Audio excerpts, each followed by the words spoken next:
Hello, everyone, and welcome. My name is Monica Daly, and I'm an associate professor in the Department of Ecology and Evolutionary Biology at University of California, Irvine. And I'm happy to welcome you to the first in a series of workshops on integrative organismal modeling of movement. This series has been sponsored by the National Science Foundation Division of Organismal Systems, with the goal of bringing together scientists across disciplines at the intersection of organismal biology and physics to highlight the use of model-based and mathematical tools to address fundamental questions in organismal biology. We hope these workshops will generate dialogue and collaboration to help both experimental and theoretical scientists make effective use of mathematical and modeling tools for understanding animal movement and behavior.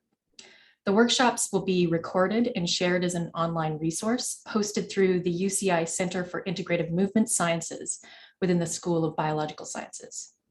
So with that, I'll turn the time over to our first workshop leaders, Dr. Bing Brunton from the University of Washington and Dr. Simon Sponberg from Georgia Tech on the ins and outs of behavior, focusing on mathematical foundations for analysis of animal behavior from a dynamical systems perspective. I'll just go ahead and pass the mic over to you, Simon.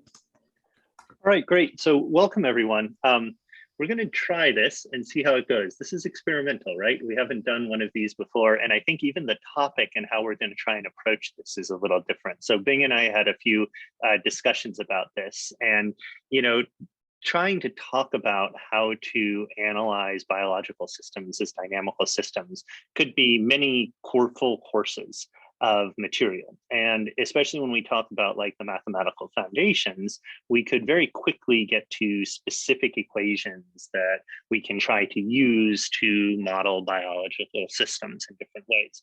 And if we spent a lot of time getting down into the details of specific mathematical formulations, that could be very useful.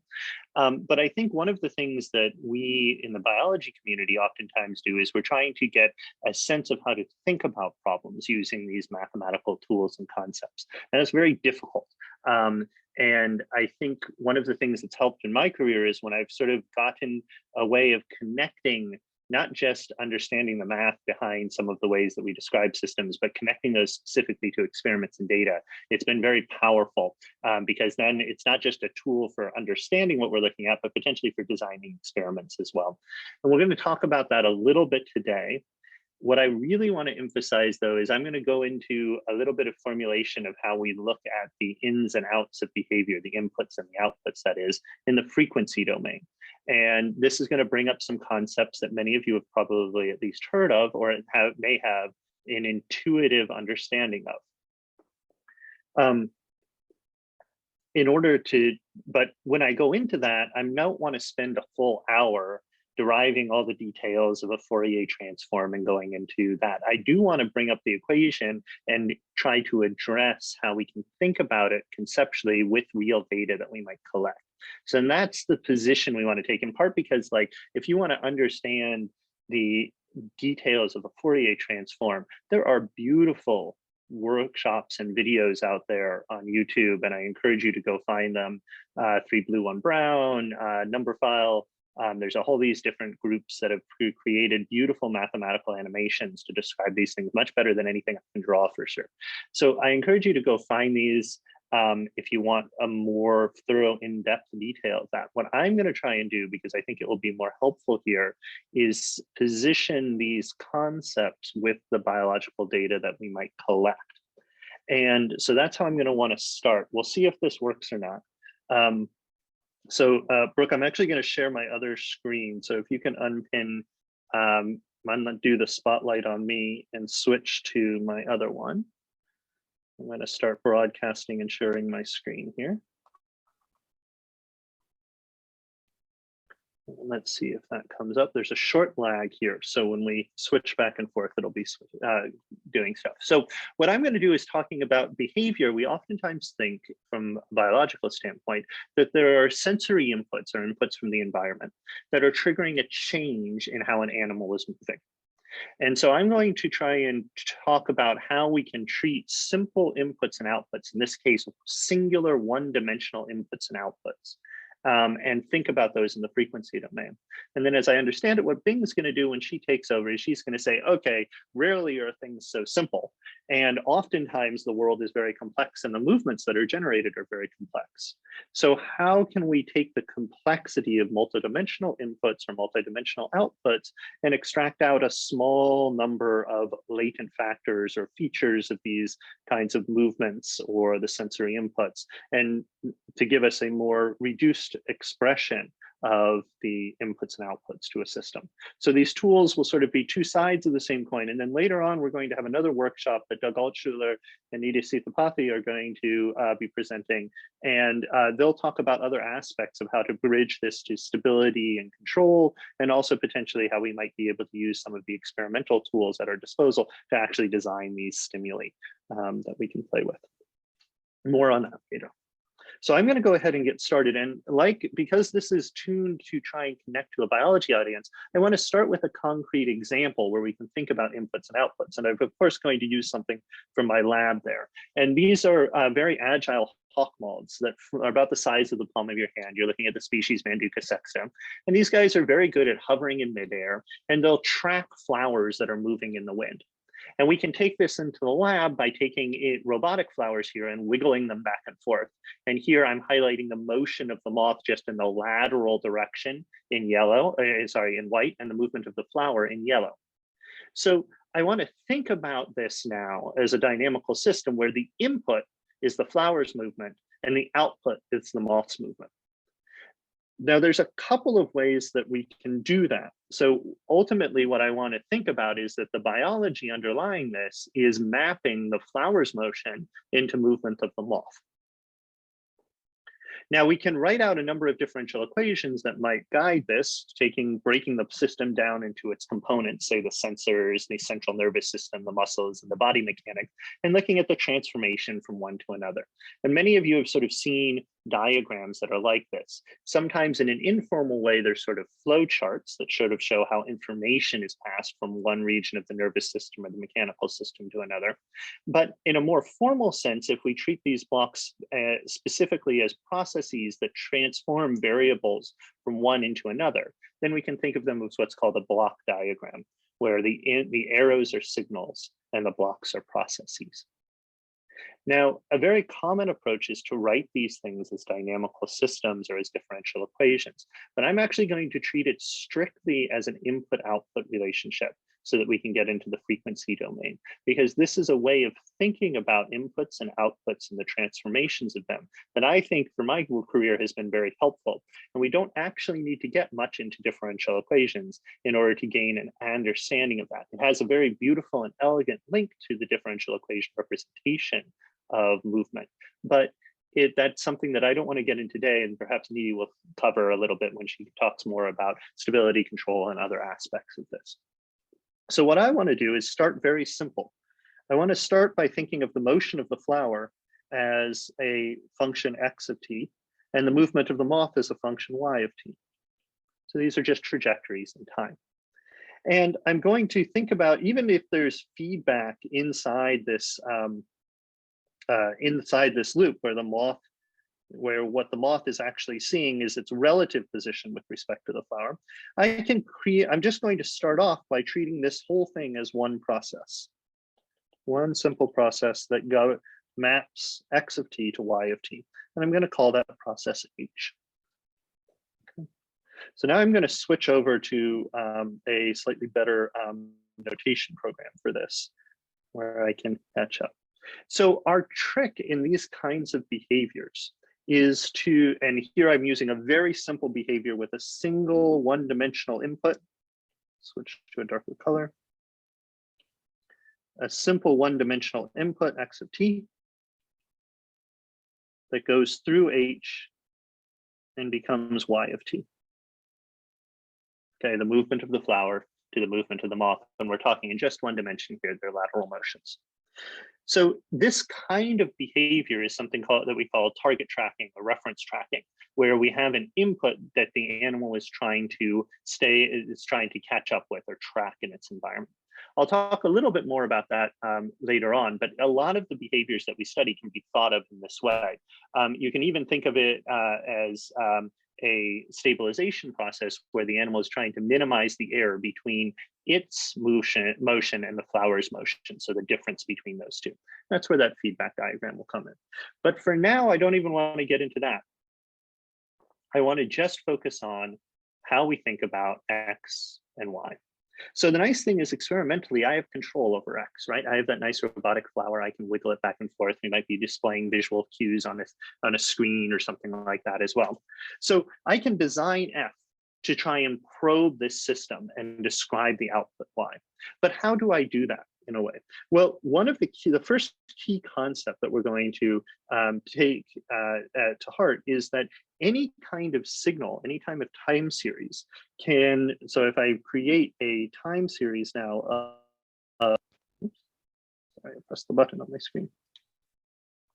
If I create a time series of X as a function of T, right? Any kind of time series, no matter how complicated here, can be written as a combination of sinusoids and exponentials. What I mean by that is if I have a very simple X as a function of T, it may have a nice simple oscillation. So there's components to X that oscillate. And then there's components of X that die down in time. And there may be components of X that grow in time. So we can think of any kind of signal as being composed of a set of sine waves and a set of exponentials.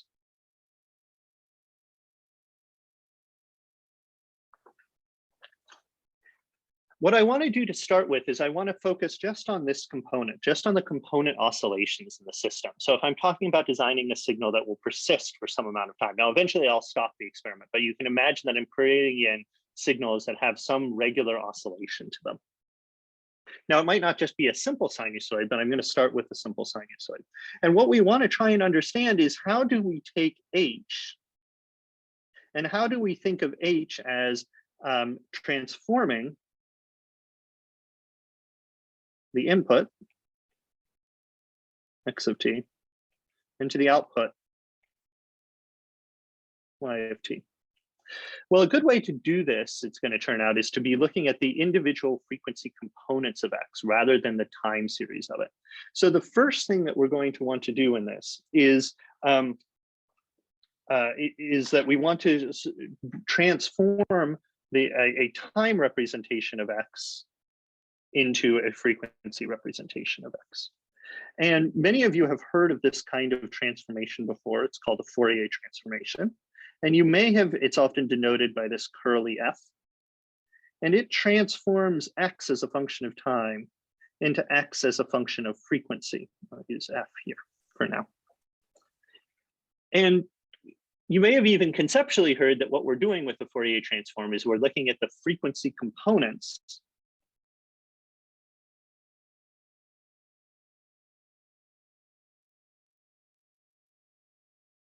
of X of T. And you may have even seen the equation. Somebody may have thrown up the equation for a Fourier transform, which is the time integral negative infinity to infinity of X of T multiplied by e to the minus I, the imaginary number, 2 pi ft dt. And if you're like me, when you first saw this, this had no intuition associated with it. You could do a little bit of playing around. You could say, okay, I'm going to define a variable w, omega here, which is 2 pi f, which is your angular velocity. So you might have seen the Fourier transformation written out as x hat omega minus infinity to infinity times xt e to the I omega t dt. But that probably doesn't help very much, right? So what we need to think about is what's happening. Why are we introducing imaginary numbers to this? Why are we thinking about this with an integral? And what's happening to this signal when we try to extract out W, the omega components, the frequency components? And I had a little typo here. This should have been X as a function of frequency. Okay. So what I want to try and do is build up a little intuition about this before coming back to the mathematics. And the first thing that we want to do is sort of ask, what does the Fourier transformation here do? What does F do? Well, it's useful to look at some simple example. And the ultimate answer is going to be that it extracts, whatever that means, the amount of each frequency component in a signal. But how do we think about that? So let's take a simple example where we have now our first function x1 of t as a function of t, and x1 is just going to be a simple sinusoid.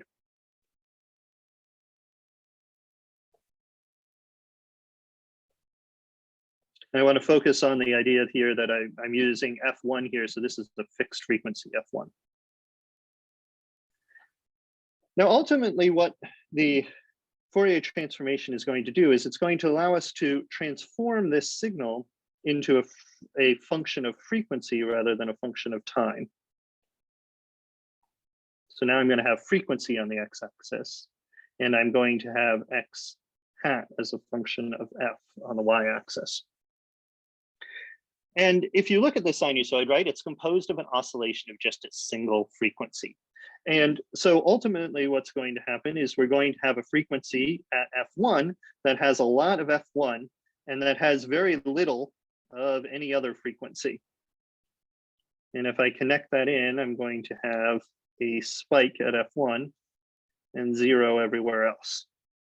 So that's what the ultimate response to the Fourier transformation of a sinusoid is going to look like.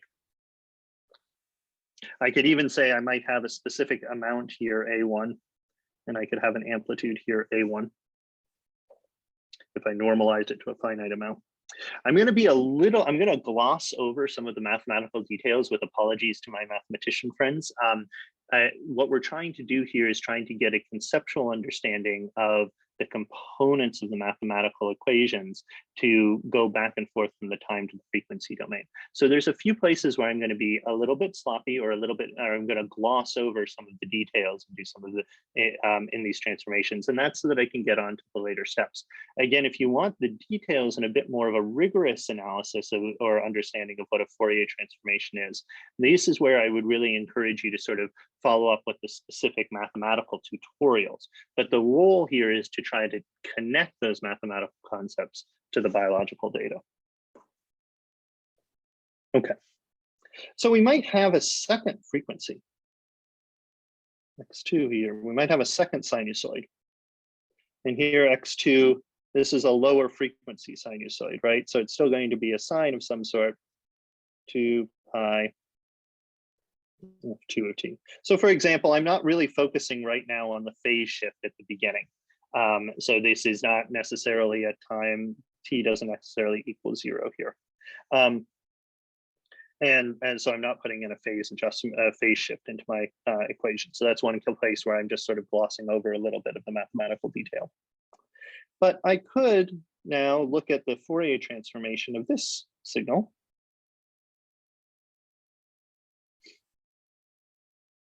x2 hat as a function of frequency now. And now I'll have a peak not at f1, but at f2, which is a lower frequency. And I might have a different amplitude here.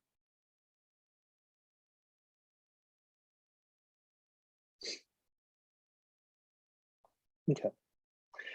Now, the nice thing about the Fourier transform is when we combine multiple sinusoids, their frequency components are going to combine.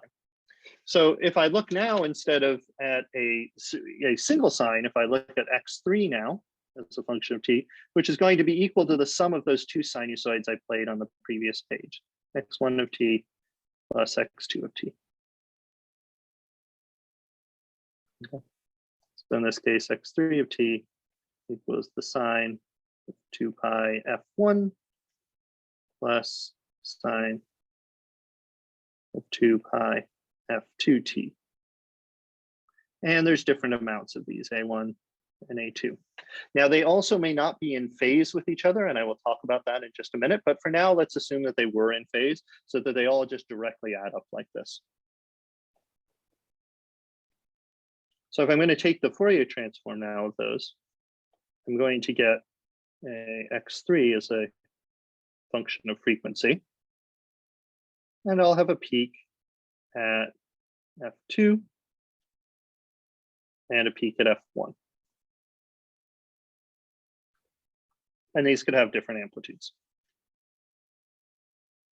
So many of you may have seen or thought about a Fourier transformation in this way before, as sort of a conceptual understanding of it, that we are breaking apart a component, a time series, into its frequency component. And this works for even more complicated time series, right?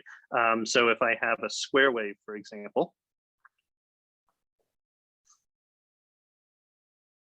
that's regularly repeating. That doesn't look much like a sinusoid, but I can approximate it with a sinusoid that's first has a fundamental frequency at the same frequency of the square wave, and then has harmonics added on top of it.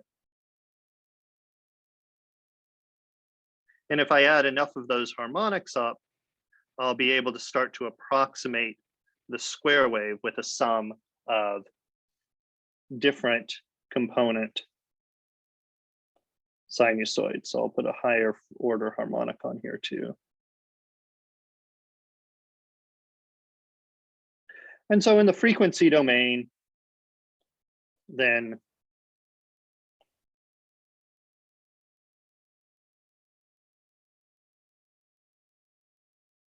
this function, this square wave function,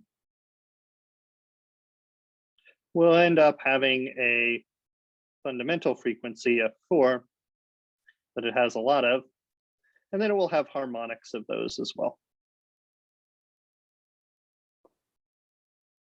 And it will have progressively less and less of those harmonics as it goes up. Okay. One of the other signals, just to not belabor this point, but to give one last example, is that we sometimes, very often, play in signals to our biological systems that are white noise. That is a random signal, right? And so these sometimes are all over the place, right? But what a white noise signal is has a very beautiful representation in the frequency domain, because in the frequency domain, it has an equal amount of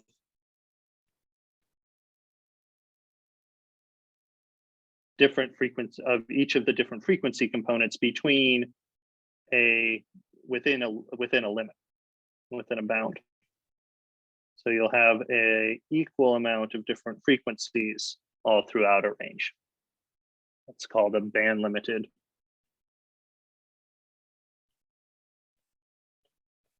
white noise signal. All right. So how do we connect this sort of intuitive understanding of what a Fourier transformation is to the mathematics?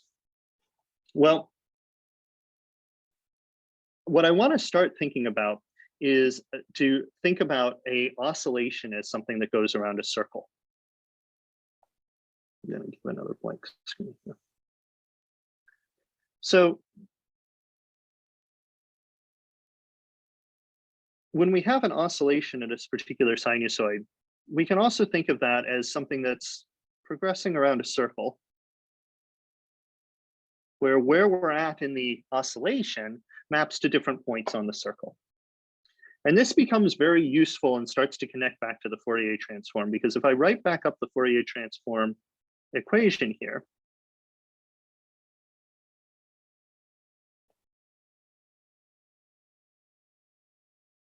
x of t times e to the minus I 2 pi times frequency times time dt. The key thing is to think about, what do we really mean by having this exponential here that has this imaginary number in it?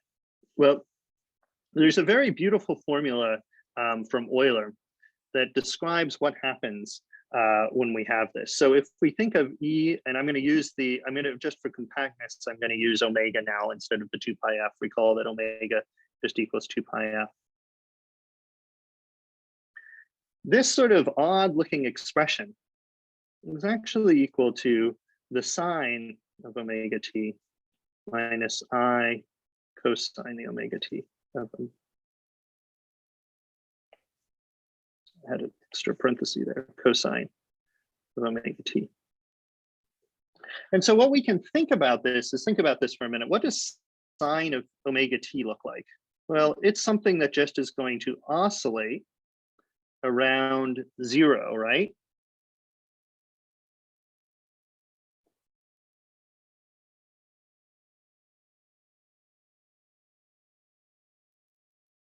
And at one cycle, it's gone time t equals 1 over frequency, the period of the oscillation.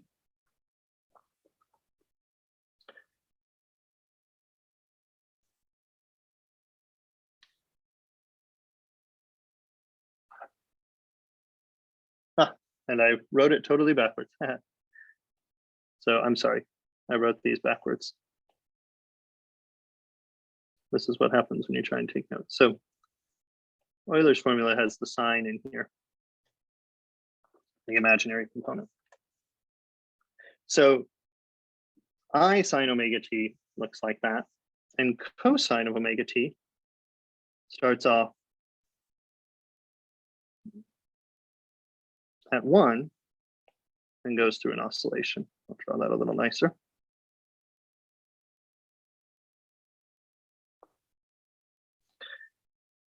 So in one cycle, we start off, if we think of now of this circle as how we're going to process around an oscillation, if we think about our x-axis as being our real component and our y-axis as being our imaginary component, then this value is 1 and -1. And this is I, the complex number, and -I. I'm going to use I. In engineering, they use J. In physics, we use I. And so now what we can think about is at the start of this oscillation, right, we have lots of cosine and no imaginary sine. So that's at this point right here, right? As we progress through, we end up getting more and more of our sinusoid and eventually 0 of our cosine. But remember, we have a negative sign here. So we're going to go to -1 first. We're going to go down first and then up. So we'll go down to here. So we'll go from here to here to here.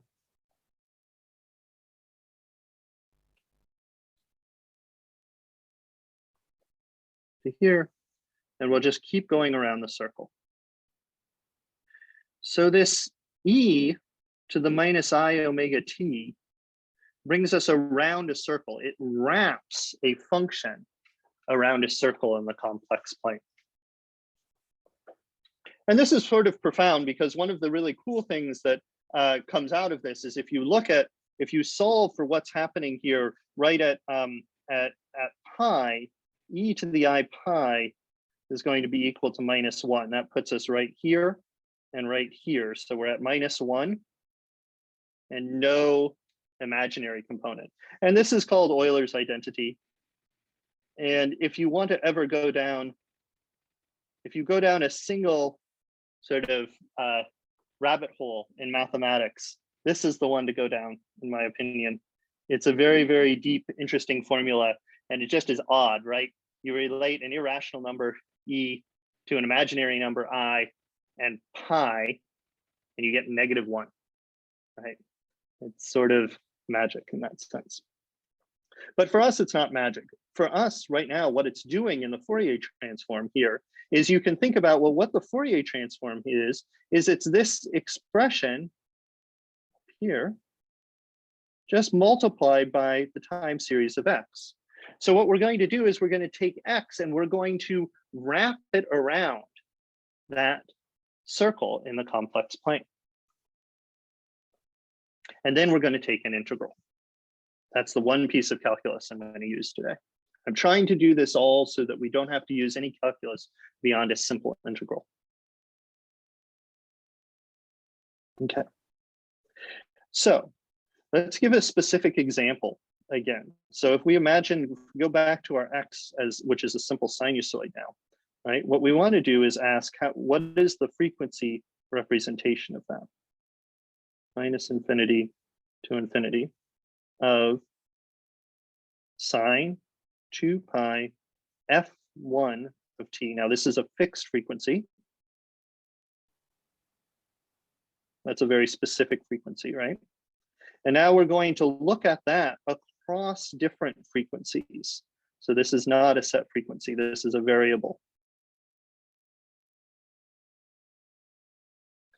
Okay, so conceptually what you can think of us doing is taking this sinusoid here, and we're going to wrap it around that circle at different frequencies f.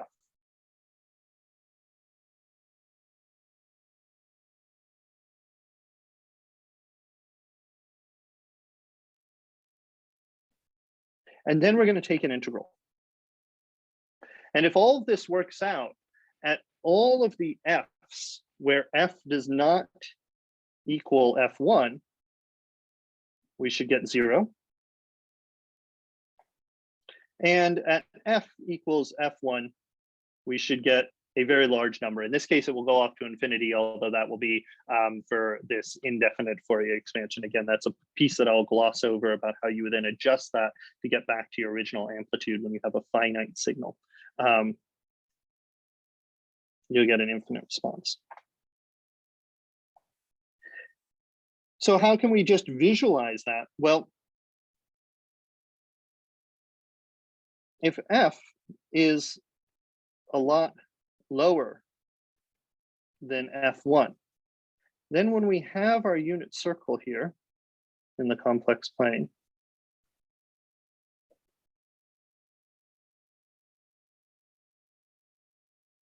and we go around it, we're going to draw our sinusoid sine of 2 pi f1t. So that's going to oscillate starting at 0. It's going to come out to 1. Then it's going to go through 0 to -1 and back to 0, right? And it's going to wrap around the circle much slower than its oscillation. So I'm going to start at 0. I'm going to come out to an amplitude of 1. And then I'm going to come back to 0. Oops. I'll do this a little faster so that it doesn't do that.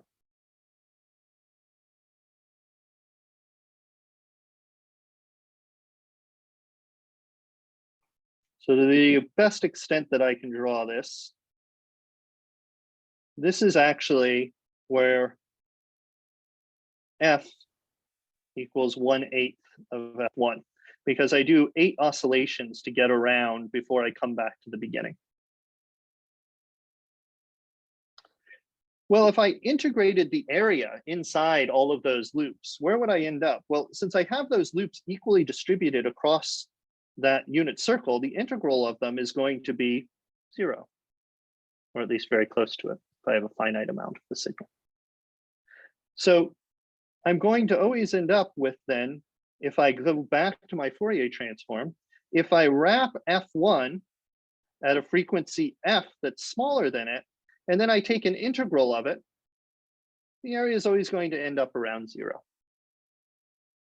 I'm going to always be adding area on both sides. So this is a little weird to sort of conceptually think of an integral in 2D, but again, conceptually this gets us here. If it's easier, think of it as something like a center of mass of the shape that I've drawn here.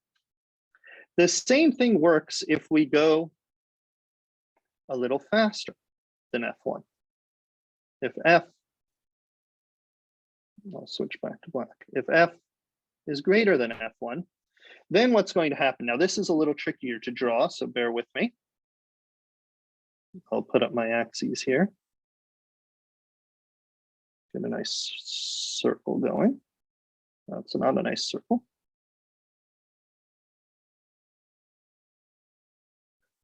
It's a pretty good circle. Okay, so now what's going to happen is I'm going to rotate around more slowly than one full oscillation of my sinusoid. So what this is going to look like is something a little like this. I'm going to start at 0. I'm going to start at 0. I'm going to come out towards 1. And then I'm going to come back in towards 0. And then I'm going to loop out.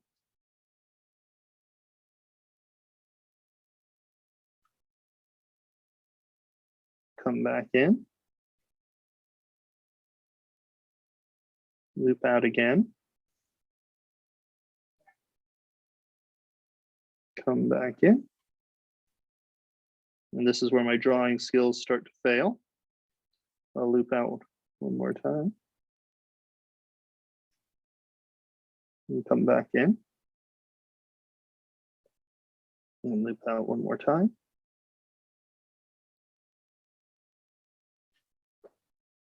And come back in. Oh, I put one too many on there. I'll try it one more time.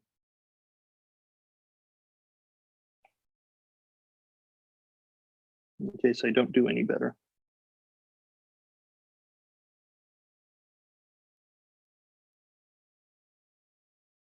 So I was trying to get 4 oscillations there. Here, I'll just do it on another screen.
So if I process slowly around there, I'll start tracing out curves that will be moving around. So each of the centers of each of these curves will be here, and then here, and then here. But if I keep going around many, many, many times, right, I'm going to eventually sort of get circles that go in all like this. Or if I have an integral number of oscillations, in this case 3, I'll just be keeping to sample at these 3 points. But if I integrate over a very long period of time there, the integral is again going to be 0. The center of mass of this rather sketched diagram that I've made is still going to be at 0. So even when f is larger than f1, I'm going to have the integral still goes to 0.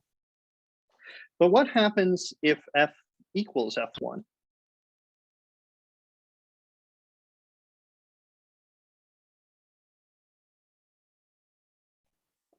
If f equals f1, then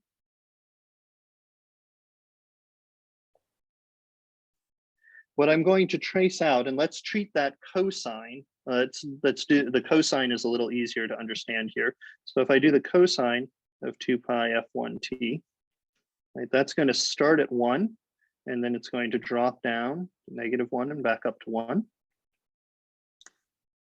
So it's going to start here. It's going to drop to 0. And then as it goes over into this region, the value is going to go from positive to negative. So the negative value is going to come over to this side. So that's going to be half the oscillation. And then I'm going to go around again for the other half of the oscillation. And I will just sit here and trace out this circle in the complex plane. And if I take, of course, the center of mass of that circle, it's not at 0. And so if I integrate over many, many of these oscillations, the integral is going to go to infinity. And so ultimately what I'll be left with is in the frequency domain now, I'll be left with a function that's 0 everywhere except at f1, where it shoots off to infinity and comes back. And this will end up being what's called a delta function, something that goes up to a magnitude of infinity, but has an integral of 1 if you were to integrate across in the f direction and now integrate across in f. So again, there's a lot of nice mathematical details here that I haven't had a chance to go into. We haven't talked about how you'd scale this back to actually finite amplitudes, but if you had a finite amount of signal, you can imagine then the integral that I would take would have a finite value rather than an infinite value. And so if I scaled that or did what would be more appropriately thought of as a weighted average, I would be able to get the components of the signals. Now, one of the important things, though, is that we don't always have signals that are operating right where they start at their maximum of 1. So what would happen if I phase shifted my cosine? So now if I had a phase shifted cosine here that started, let's say, a little bit less than 1, and then went up to 1, and decayed back down. So that's almost a sinusoid. What we would do is we would start lower and we would start tracing out a circle whose mass would now be shifted around the complex plane.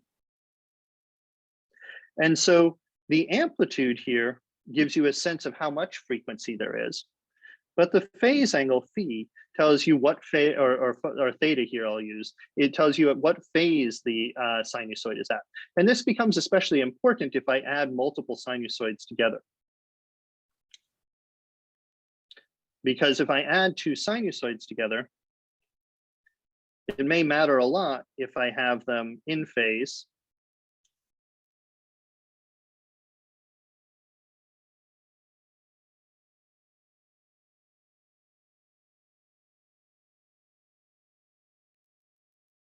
but I could also have them out of phase. And I'll just add a green one here. So if I add green to black, I'm going to get a very different signal than if I add the blue signal to black.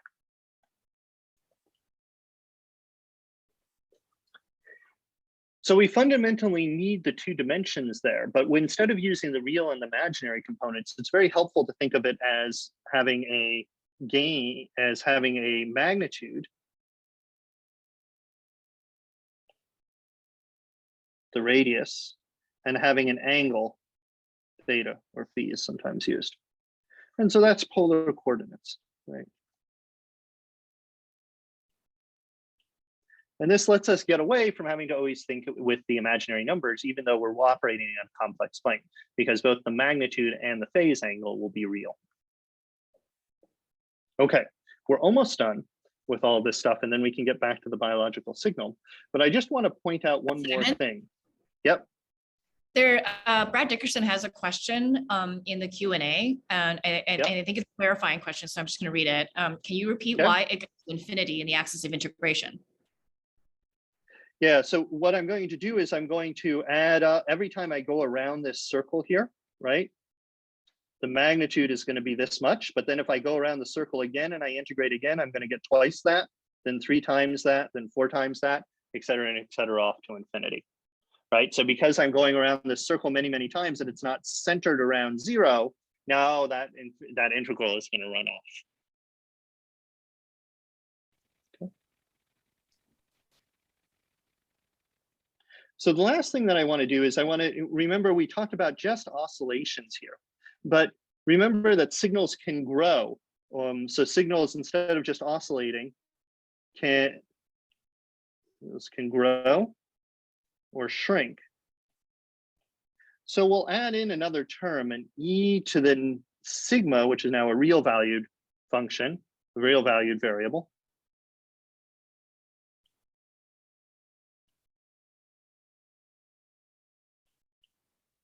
And we'll put that into the Fourier transform as well. So if we think about this as minus infinity to infinity of x of t, so this just allows the signals to shrink or grow depending on the value of that exponent. And for those of you who have thought a lot about eigenvalues and eigenvectors, this is going to start sounding very familiar, because you can have signals that grow as exponentials or that oscillate if they have an imaginary eigenvalue or a real eigenvalue.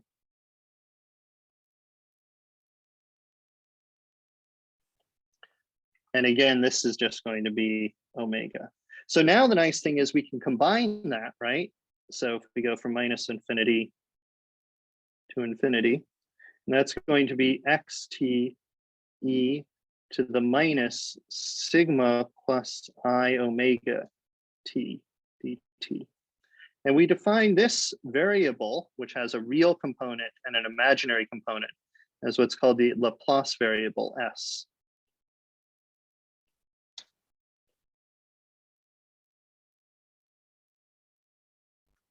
So when we have oscillations and the potential for growth or shrinking, now we can write x, and I'll write this as a capital now, as a function of f or omega, or ultimately of s, right? Because it has the real component and the imaginary components, equals this integral. And this is the two-tailed Laplace transform now, instead of the Fourier transform. And generally, you would only have this, again, using a little bit of a mathematical gloss here. We would frequently just go forward in time from t naught. So if you'll allow me to change the bounds of my integral, the way that you'll usually see a Laplace transform written is that s, as a function of s now, the Laplace variable, equals the integral from 0 to infinity of x of t times e sigma omega t, or s, sorry, sigma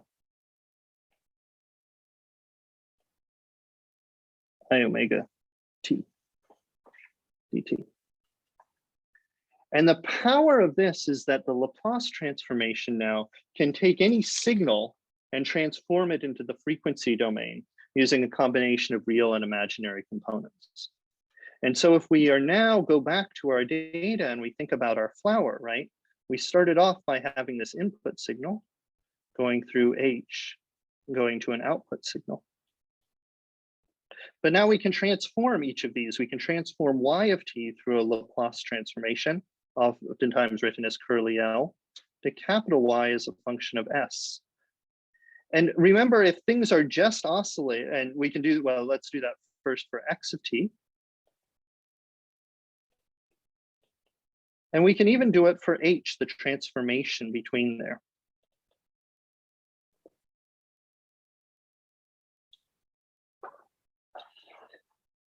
And this becomes very powerful because if we were to write this out as a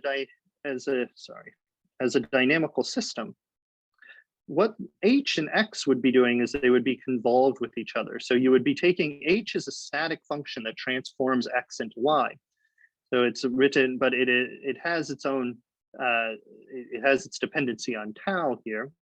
And so we can take x, we can convolve it with x. So the equation for a convolution is this. But we usually would just write this as y equals h convolved with x. So this works very well in a differential equations formulation. But the beautiful thing about an algebra, about the Laplace transform, is that when we transform this through the Laplace transformation, the convolution becomes a multiplication. So the Laplace transformation, now I'm just dropping the S dependency for efficiency. The Laplace transformation takes us from a differential equation to an algebraic equation. And this is very powerful. Now, this general form is only true if things are linear. That means they scale if I multiply by a coefficient, and they superimpose. If I add additional frequencies together, they shouldn't affect one another. I should be able to add the frequencies independently. They also need to be time invariant. The dynamics of the system can't be changing in time.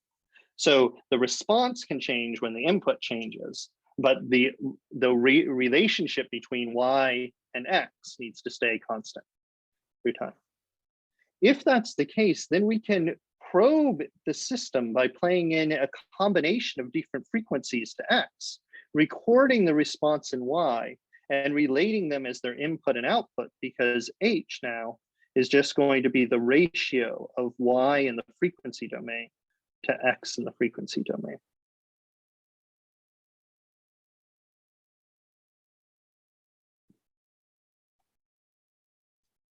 And what this allows us to do is, now that we're algebraic, we could do stuff like, we could say, okay, we don't want to black box this system anymore. Let's start breaking it out. So we might say that the sensory signal now goes into a nervous system that has some dynamics. And then that nervous system sends signals to activate a mechanical system, which ultimately produces the movement.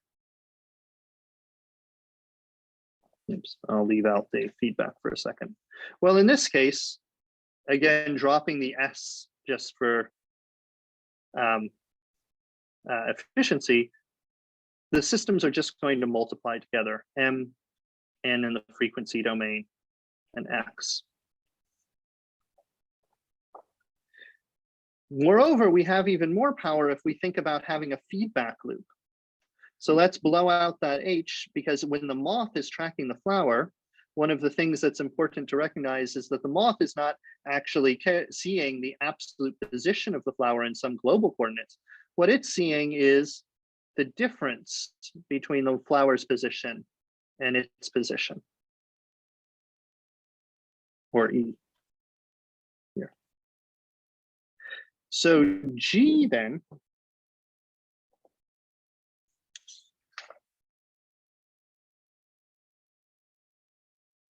transforms the error signal into Y in the frequency domain, but E is also equal to Y, is equal to X minus Y. And so this becomes very powerful, because if I plug that in, what I can show is that Y then is going to equal GX minus GY, right? Just plugging in for E here. Then I can rewrite this as 1 plus G times Y, if I bring the Y's to the same side, equals GX. And so Y equals G over 1 plus GX. And so now if I call this whole block diagram here H, around the feedback loop, H equals G over 1 plus G.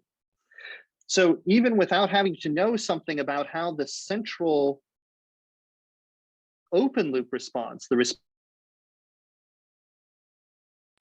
to the error is processing, I can algebraically relate the two, provided that I'm in that linear and time invariant regime. Sorry about the lag. So if I just come back to how we can use this in the biological sense for the last few minutes, I just want to show what we can do with that. I'm going to switch back to the presentation form.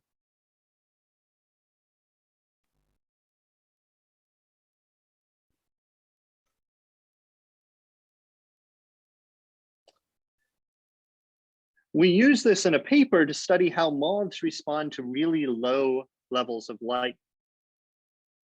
And moths were thought to use adjustments in their eye, where they basically collected light over larger spatial ranges in order to detect, in order to capture light as light levels dropped, and they sacrificed spatial resolution. And that could get them about 1,000-fold increase in the sensitivity of their eyes. But they need to actually get 1,000,000-fold increase in their eyes to see over the biological range of light intensities that they see. So for many years, it had been thought and hypothesized that the nervous system would also slow down in order to collect light for a longer period of time. So I want to show very quickly how we can use this frequency domain representation in order to test this kind of hypothesis. So again, we probe this work by taking the flower and playing in now a combination of different sinusoids. That's what the trajectory in yellow is, and measuring the combination of sinusoids that the moth produced in white. And we could do that over we could get a full time sequence of that, and we can convert that into the frequency domain. So here's the position of the flower in the time domain. If I take a Fourier transformation of that, you'll see that I've created that signal through a combination of 20 different sinusoids to sort of probe the frequency domain quite large. Those sinusoids are falling off in amplitude, and that's because we keep them at the same magnitude and velocity rather than in displacement, except at the very high frequencies here, we had a bit of a problem doing that because of limitations in our motor, but it ends up not mattering. And then you can see the response of the moth here in blue. And the moth's Fourier transformation you'll see that it responds at each of those driving frequencies.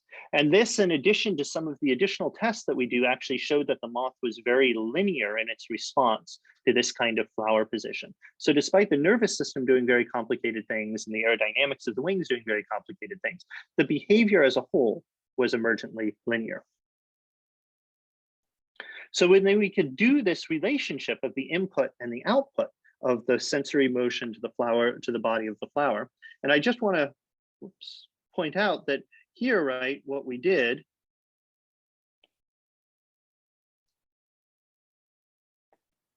is we calculated H as a function of I omega. We'll use that as our frequency domain. Actually, I'll use it. I'll leave out the I so it's a little less confusing. So since we just played in periodic inputs, we don't have to worry. Remember, S equals sigma plus I omega. This dropped out because we weren't letting our inputs grow or shrink. So now H of S goes to just H as a function of frequencies that we're playing in. And that would be equal to the response of the moth, Y, the output, over the input.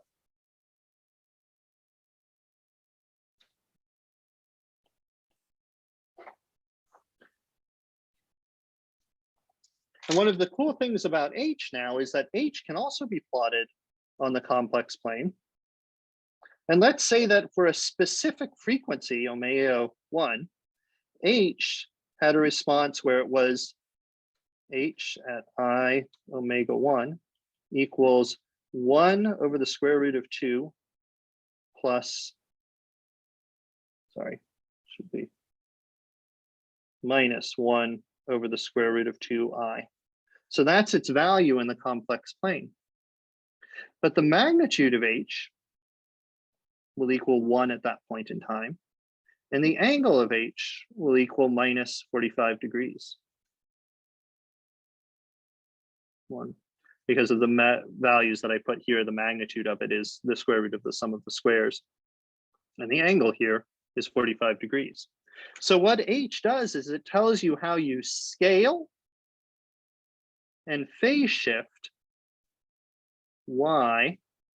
X to get Y. So you can read off directly from this response what the frequency response of the system is.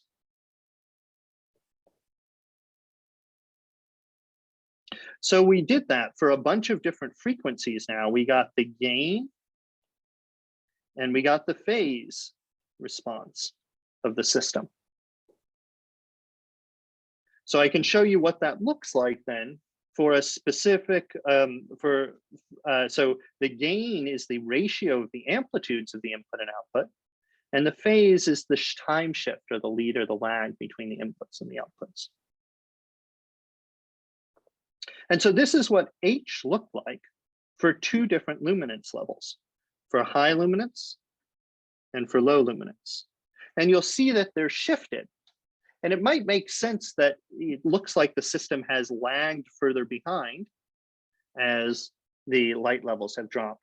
But you'll notice that there's some small subtle changes, like here the gain is increased. And since this is on a log scale here, that's gone up to about 1.5.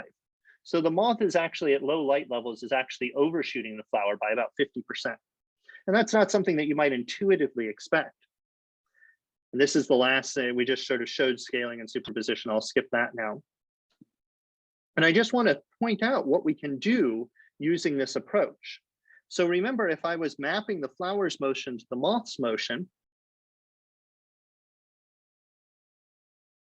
I will go back for a second.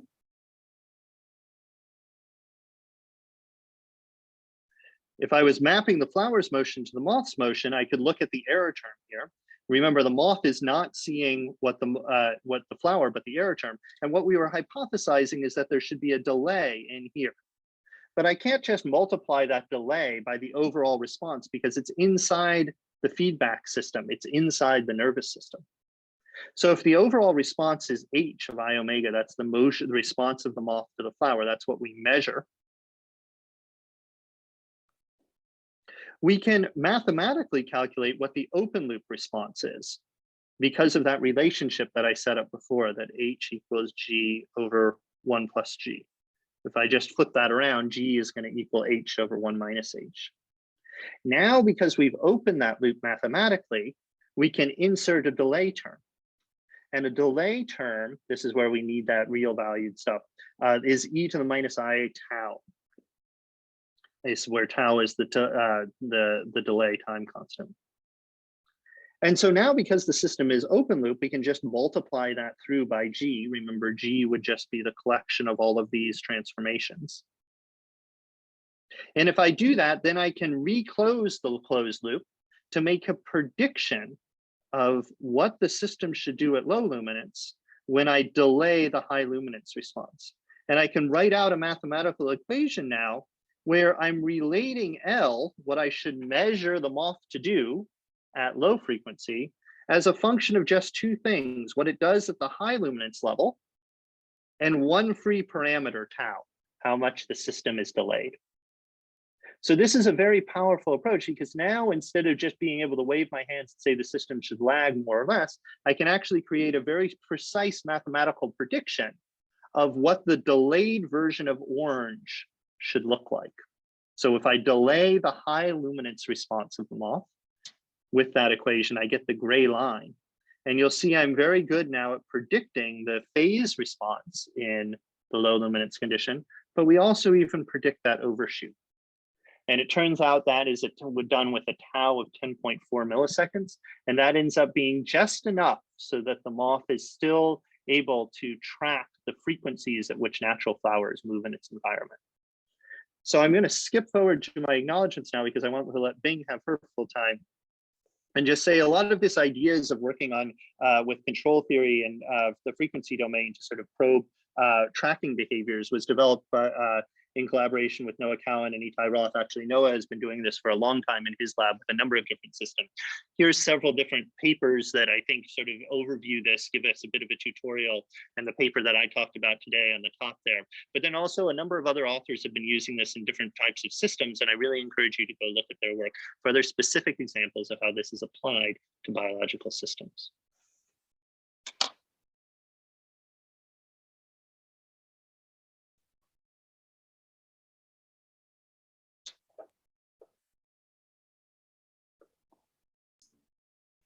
Thanks, Simon. Before we move on, do we want to see if the audience has any questions quickly, just for a couple minutes? Any questions in the audience? You can type them into the Q&A. Thanks for the correction, Talia. Yeah.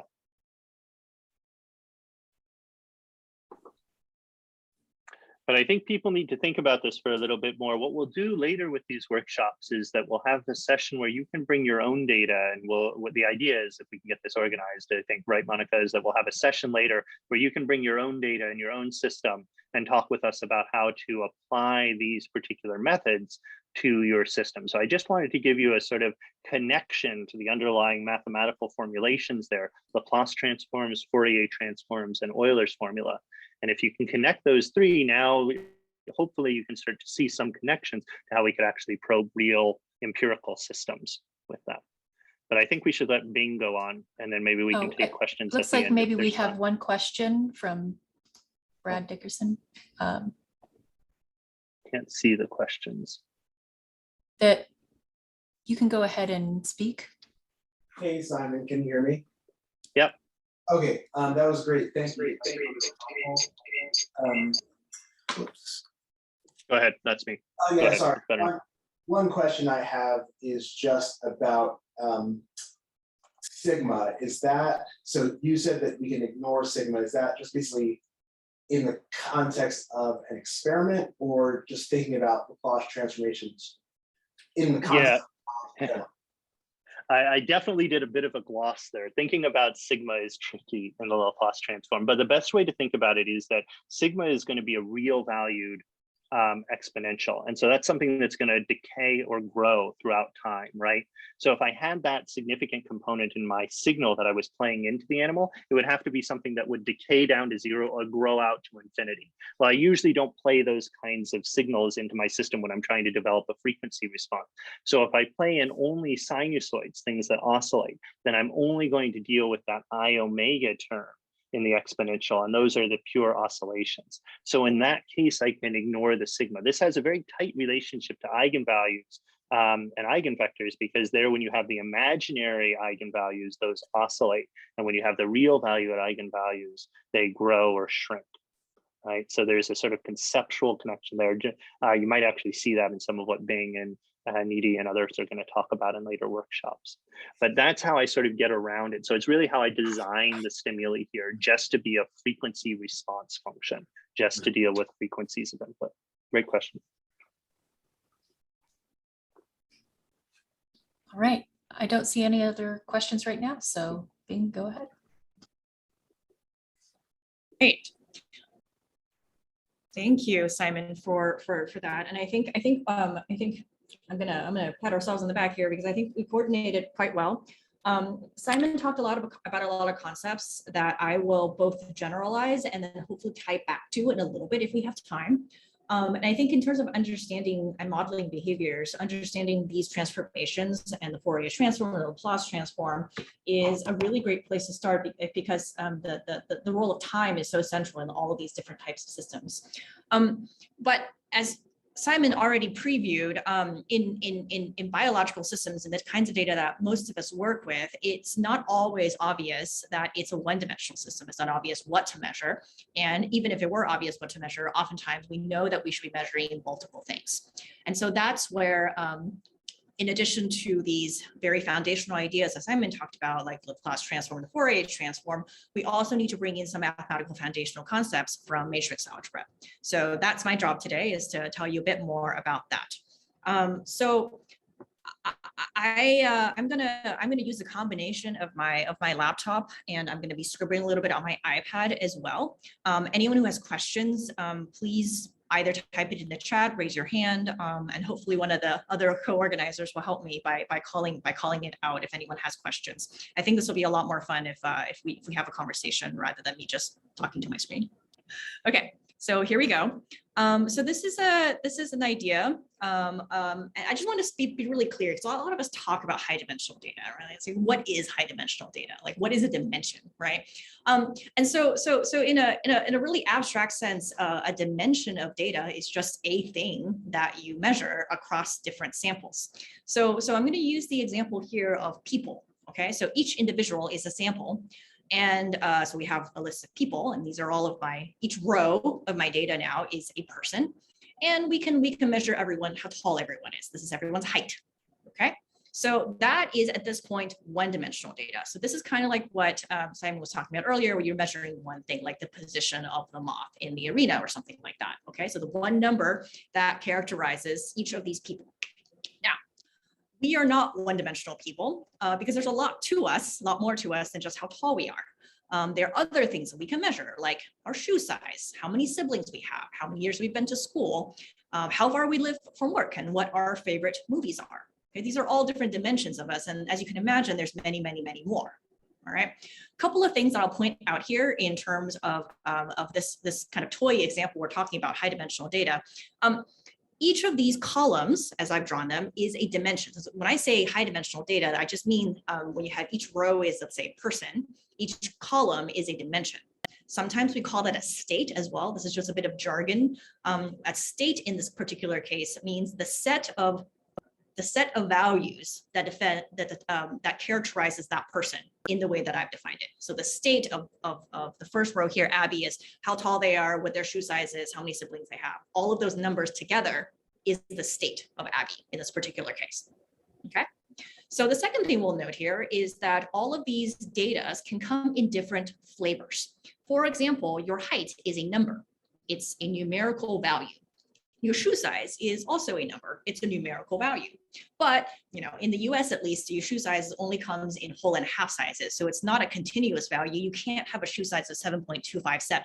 I mean, you can, but like you can't buy a shoe like that. So that would not be your shoe size when you go to the store. And things like how far you live from work. This is also a numerical value. You can have decimals. And then you can have things like number of siblings, which are ordinal numbers, meaning that they have to be whole numbers. You can have a half sibling, I guess, but we can't have half people, right? Like, so the number of siblings you have is a whole number, and that makes it so that there is an ordering to them, like 2 siblings is more than 1 sibling, but it's not a continuous valued system. And then you have things like, what's your favorite movie? Okay, this is a categorical type of information. So this is not naturally projected onto a representation where you can represent it as a number. Nevertheless, this is a valid type of data. And so the type of techniques that I'm going to be covering today are most well suited for numerical data, the continuous kind. It could be positive or negative numbers, that's fine. But there are tricks to play when you have categorical data, like your favorite movies, or even your favorite movie category, like do you like rom-coms or action movies, stuff like that, right? It's a categorical type of information. And so especially when you have mixed data types, where you have features that are both continuously valued and categorical, there are ways of dealing with it. And there's specialized tools dealing with it. I'm focusing mostly on continuously valued data right now, but I just wanted to make you aware that it is possible to do categorical data. The only thing you should not do is assign an arbitrary number to each category and just deal with it that way. There's a lot of issues associated with that, and it can lead you astray. Okay, so don't do that. But there are ways of dealing with it. Okay, so I have a couple of things that I'm hoping to convey to everyone today, and I'm going to summarize them here. What I hope to do is to convince you that high-dimensional data, as in the previous slide that I've illustrated, high-dimensional data can often be represented as a matrix. And that's why matrix algebra and the larger mathematical field of linear algebra is so powerful in dealing with high-dimensional data. A lot of the math we end up writing ends up being written down in the language of matrix algebra and linear algebra. So some familiarity with just the notations and being familiar with what things mean when you write it down in this particular way is really helpful if you have more than one-dimensional data. The second thing I would want to emphasize is that these matrix and vector multiplications are projections, and projections literally like you have a projection screen at a movie theater where there's a light and there's something and it gets projected onto a screen on the other side. Projections, another way of saying shadows, right? Like there is a sun and it casts a shadow of the tree onto the grass. Those are projections. And so there's a very visceral and very visual interpretation of what happens when you're dealing with matrix multiplication and matrix and vector multiplication that I hope to convey to you. And the third thing that we're going to be talking about is dimensionality reduction and factor analysis. So these are extraordinarily powerful and very popular tools in our field. And those of you who may not be as familiar with them, you almost certainly heard of something like a PCA or an LDA or lots of these. There's a lot of 3-letter acronyms being thrown around, right? So it can be really confusing what they are, how they're related, how do you pick one, why would you ever want to use one? And so I'm going to go over that at least at a conceptual level. And briefly speaking, dimensionality reduction is useful because sometimes it denoises your data. This is useful when you have experimental data that's not perfect and there's noise in it. It could vastly simplify the types of models and analyses that you are building. Building a one-dimensional model is great, but 2-dimensional models is totally doable. By the time you have 100, you may or may not want to be doing that. And so it can really simplify your analysis. And it can also, this goes along with denoising, identify meaningful interpretable components of your data. So not everything you measure is necessarily meaningful and interpretable. In the previous example we had of the various people, we had 2 features, right? 2 dimensions, how tall they are and what their shoe sizes are. Now, as you know, shoe sizes are pretty well correlated with how tall somebody is. Not exactly, but taller people tend to have larger feet and wear larger shoes, right? And so did you really have to measure both of those dimensions? Now, you can reason through that particular one and say, okay, well, maybe I didn't have to measure both of them, but there are automatic ways of discovering perhaps you have correlations in your measurements and that the meaningful interpretable component might be the combination of the shoe size and how tall they are rather than each of them individually. And that could be really useful as well to identify in your data set. And then lastly, we like pretty pictures. And so dimensionality reduction is really good for visualizing data. And the take-home message of all of these techniques I'm about to tell you about is that there is no single approach that is best for all types of data and all applications. It's a very the decision of which ones to use and how do you use them. There's always hyperparameters, can get really complicated. And so we're just gonna hopefully build some kind of an intellectual framework where you can at least categorize in your own mind what are the various techniques and under what circumstances might you want to be using one versus the other. Okay, that's the goal for today. And I'm going to start by showing you a visual image. This is a piece of art that I found that I really love because this is an art installation by Tim Noble and Sue Webster, and this is what the art looks like. You know, go to the museum and what you see is this giant pile of trash that's in the middle of the floor. Okay, that pile of trash. Sometimes when I'm analyzing my data, that's what I feel like my data is. It's a giant pile of trash. Okay, I just have no idea what's going on. It's just there, and I'm looking at it. And so the visual that I want you to have in your head is that sometimes if you know where to put the light to project your data onto the screen, sometimes there is something quite beautiful in that pile of trash that you happen to have collected, or I have collected. Okay, now this is cool, but it's also a really cautionary tale because you can imagine in this art gallery, if you just moved that light source that's projecting the shadow onto the screen a little bit, if you just moved it to the left or right a little bit, up and down, it will not produce that piece of art that you see projected, right? And so that's what the math is for. The math is to help us hopefully discover what is the right projection for looking at your data so that hopefully it is illuminating and teaches us something about the biology rather than just, you know, a mathematical exercise of something you can do by pushing numbers around. Okay. All right. So that's the motivation. And we're gonna start kind of slow, and you know, this is kind of an experiment, like Simon said. We'll just see how far we get today. And I'm going to share my screen.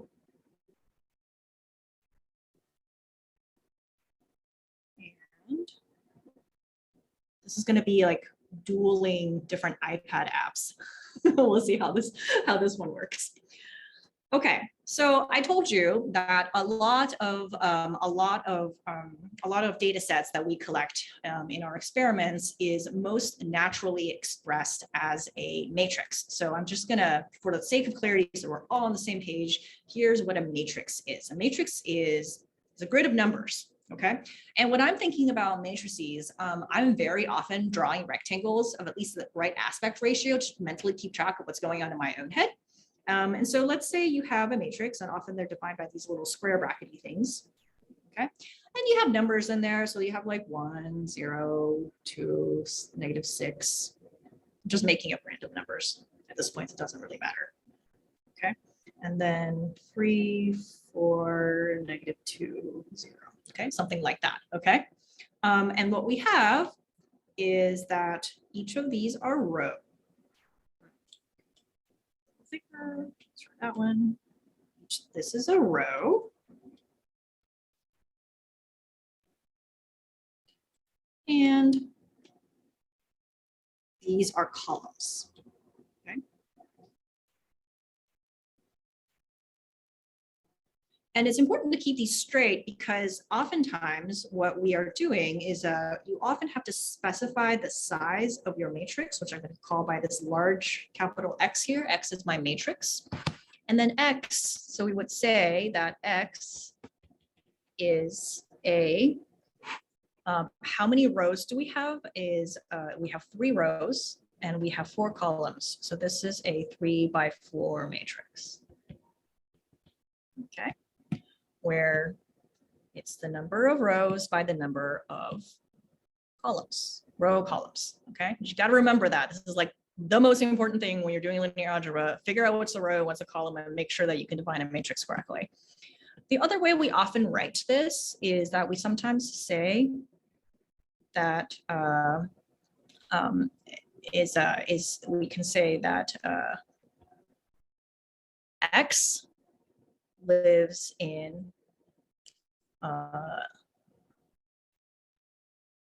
sorry, I had something open and I lost it. Sorry about that.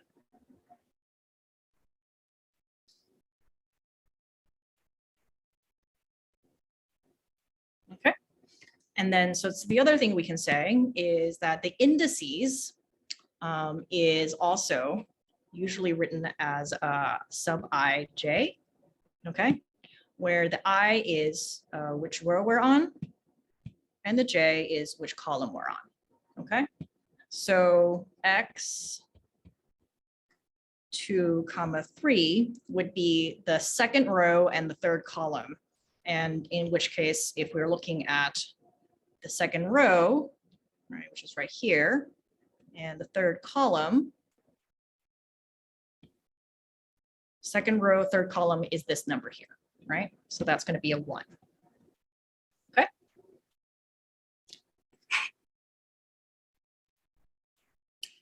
When we are multiplying matrices, here's where the funkiness starts. Okay, we all know how to multiply integers. You just multiply them. All right.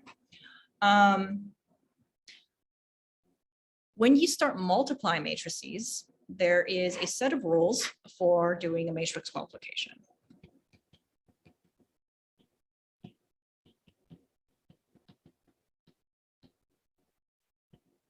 And so let's say that I am multiplying a matrix A, which is, let's just say 1, 2, 3, negative 1, 0, 4.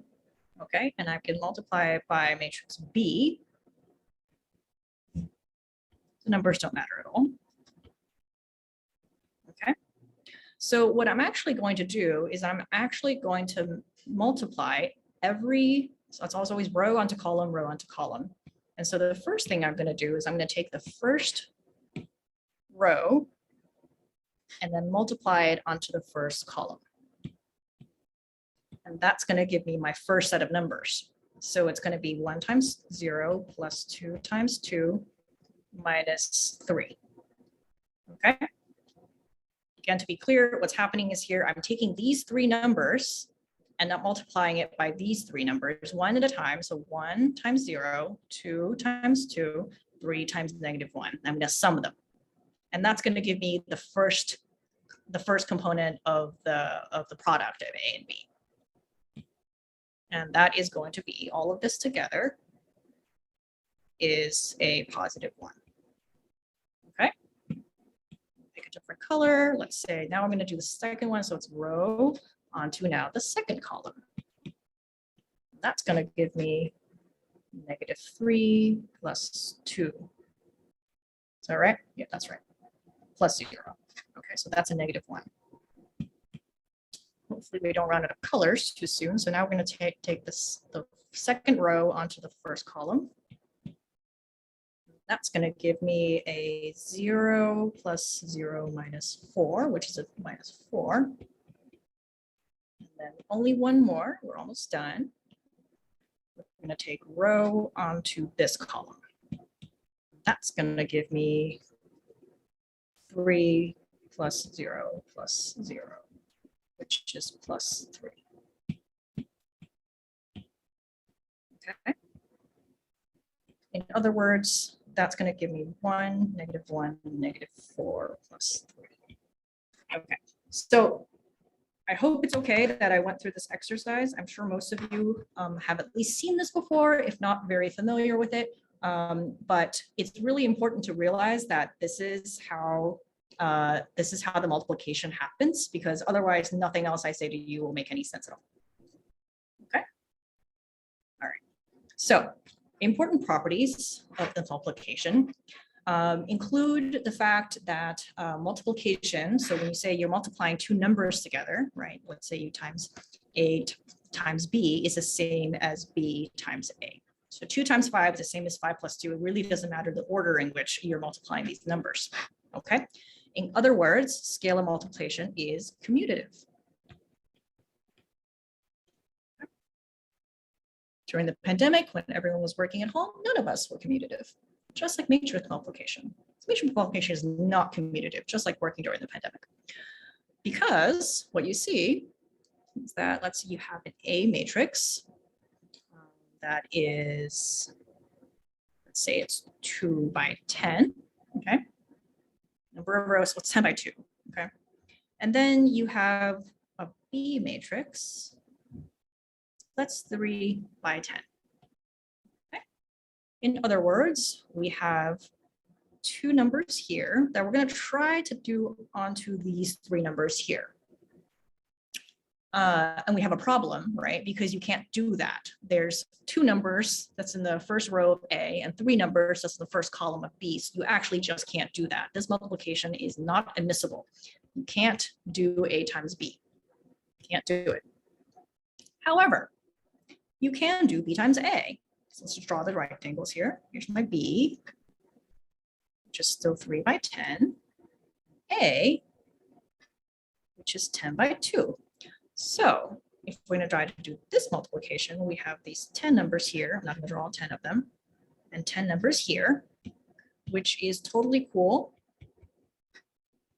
And the resultant size of it is going to be different than the size of either A or B, because it's going to end up being a 3 by 2 matrix.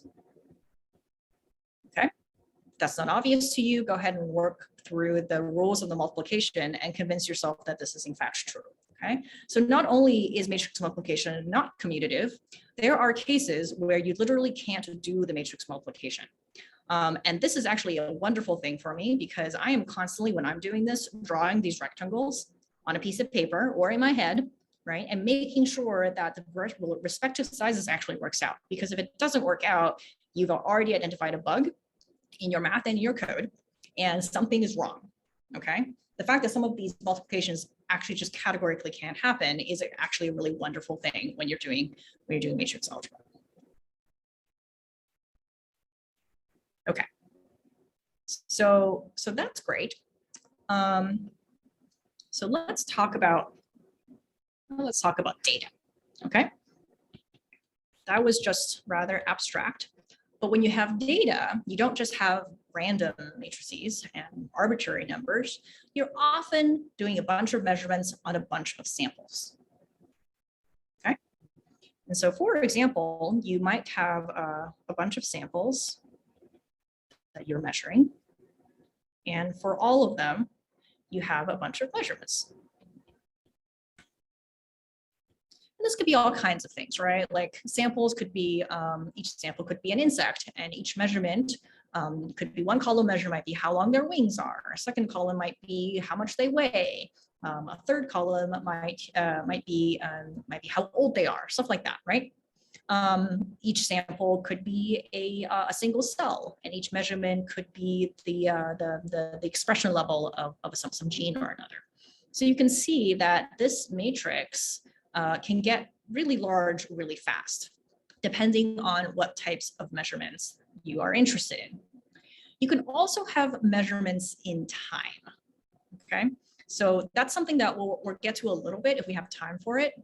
So for the moment, I'm just going to talk about the case where it's static measurements, where the samples don't change in time and the measurements are individual measurements. There is a close analogy of something here where each sample is a sample, and you can actually consider each measurement to be changing in time. Okay. And a lot of the linear algebra works out very similarly. And so we're just going to do the static case for now, but some of this does generalize for the cases where you're not looking at static data. So before now, we're actually going to just go over the simplest possible thing you can do with data. And so if you just had, let's pretend we have one-dimensional data for now. Like you have one-dimensional data and you only have one-dimensional data.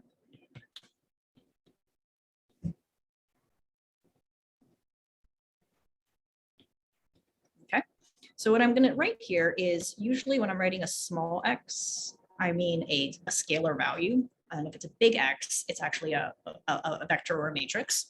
And so this is one-dimensional data, which means I'm going to say x1, x2, x3, okay? X sub n, because there's n samples. And so you can kind of mentally think about this as, let's say, this is how tall every person is. So I have n number of people, and each x is how tall that person is. Now, the first thing that you might want to do with this kind of data set is characterize its mean and variance, right? It's a very standard thing that we do. And because it's height of people, we already know that it's going to be kind of like a nice bell curve type shape. where you might have the mean. Okay, so this is the mean denoted by the Greek letter mu, and you have something like the variance.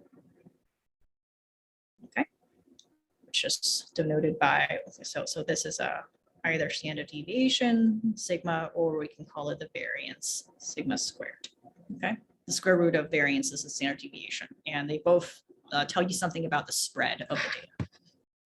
And you can compute it in the regular way, where you can say the mean is what happens if you just sum all the data together and divide by the number of data points you have.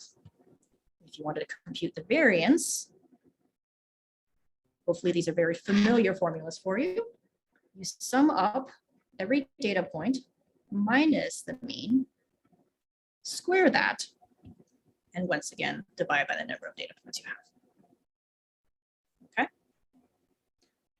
Now, I will note here, I'm going to now rewrite some of this in matrix notation, right? So this is a popular theme if you ever heard me lecture. I'm going to take something that you already know that's actually pretty simple, and we're gonna make it horribly complicated for just a little bit for the sake of making something else later on easier. Okay, so I'm going to make the computation of the variance of a one-dimensional data set horribly complicated for a second, and then we'll come back to something easier. Okay. So I told you here that I've now represented my one-dimensional data set X as this, now it's a vector, right? It's a 1 by n vector. It's just a long list of numbers. And I can compute the variance according to this formula we have here, or I can do this horribly complicated thing. We're going to do the following. I'm going to say that we're going to mean subtract the data. And we're going to define something I'm going to call X bar, which is just X subtracted by mu. Okay, so it's every data point subtracted by the mean of all the data points. Okay. Next, what I'm going to do is I'm going to compute X times X transpose. Transpose just means that you turn every column into a row. You just kind of like turn it on its side. And so this computation ends up being X, which is X1, X2, X3, et cetera, times X transpose, which is the exact same thing, kind of standing up instead of lying down. So we don't want to be lying down on the job here. And when you do that, okay, what you'll notice is that following the rules of multiplication, it's going to be X1 times X1, okay, X2 times X2, plus X3 times X3 plus X4 times X4, which is exactly what's happening here. All right. In other words, an alternative way of computing the variance, if you wrote it in matrix notation, is 1 over n X bar transpose. So it's just a more compact, exactly the same math. It's just a more compact way of writing it if you spoke linear algebra. Okay. And the reason we went through the trouble of doing that is because this now generalizes the concept of multidimensional data.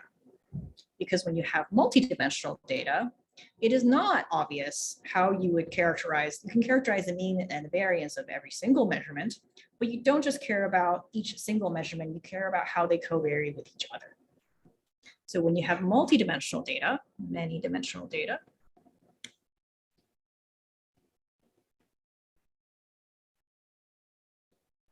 all right, we have X, now I'm writing big X, okay, equals some horrendously large matrix where you have n samples and something like m measurements. Okay, so this is my data, and X, right, is an R n times m, because pretend that all of my measurements are actually real numbers. What we can do is compute the mean of every data, of every measurement, and this is going to be mu sub j.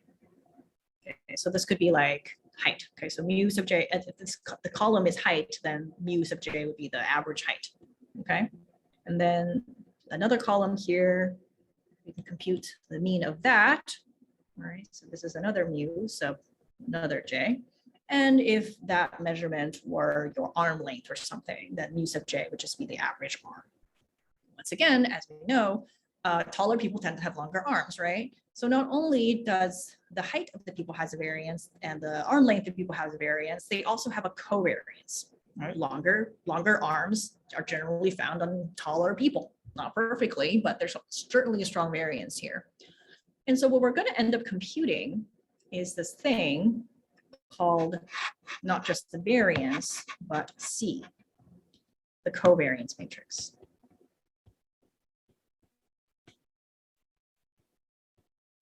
And I'm going to tell you what it is, and then we'll break it down and figure out what's going on, okay? Because what we're going to do is we're going to do exactly the same thing as we did for the one-dimensional data set. We're going to take my data matrix bar to denote mean subtracted, which is going to be my X matrix subtracted by the mu. Okay, so this is a mean subtracted data matrix. And then I'm going to compute C equals, well, in this particular case, see, I'm always trying to figure out which way I want to be multiplying here. I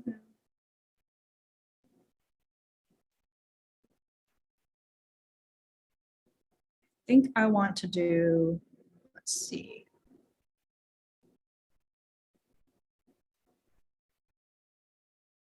I think I want to do X transpose times X. So X transpose times X.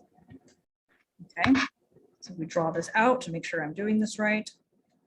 What this is going to be is M measurements by N samples times N measurements by M samples. Okay, that looks right, because that's going to give me a matrix that is M by M. Okay. So this is my covariance matrix. It's an M by M square matrix, and it tells me how every measurement covaries with each other. So let's take a closer look at this covariance matrix. And this covariance matrix is a symmetric. This is a square symmetric matrix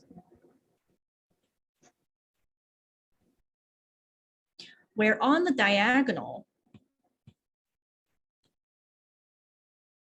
you have the straight up variance of every single measurement with itself.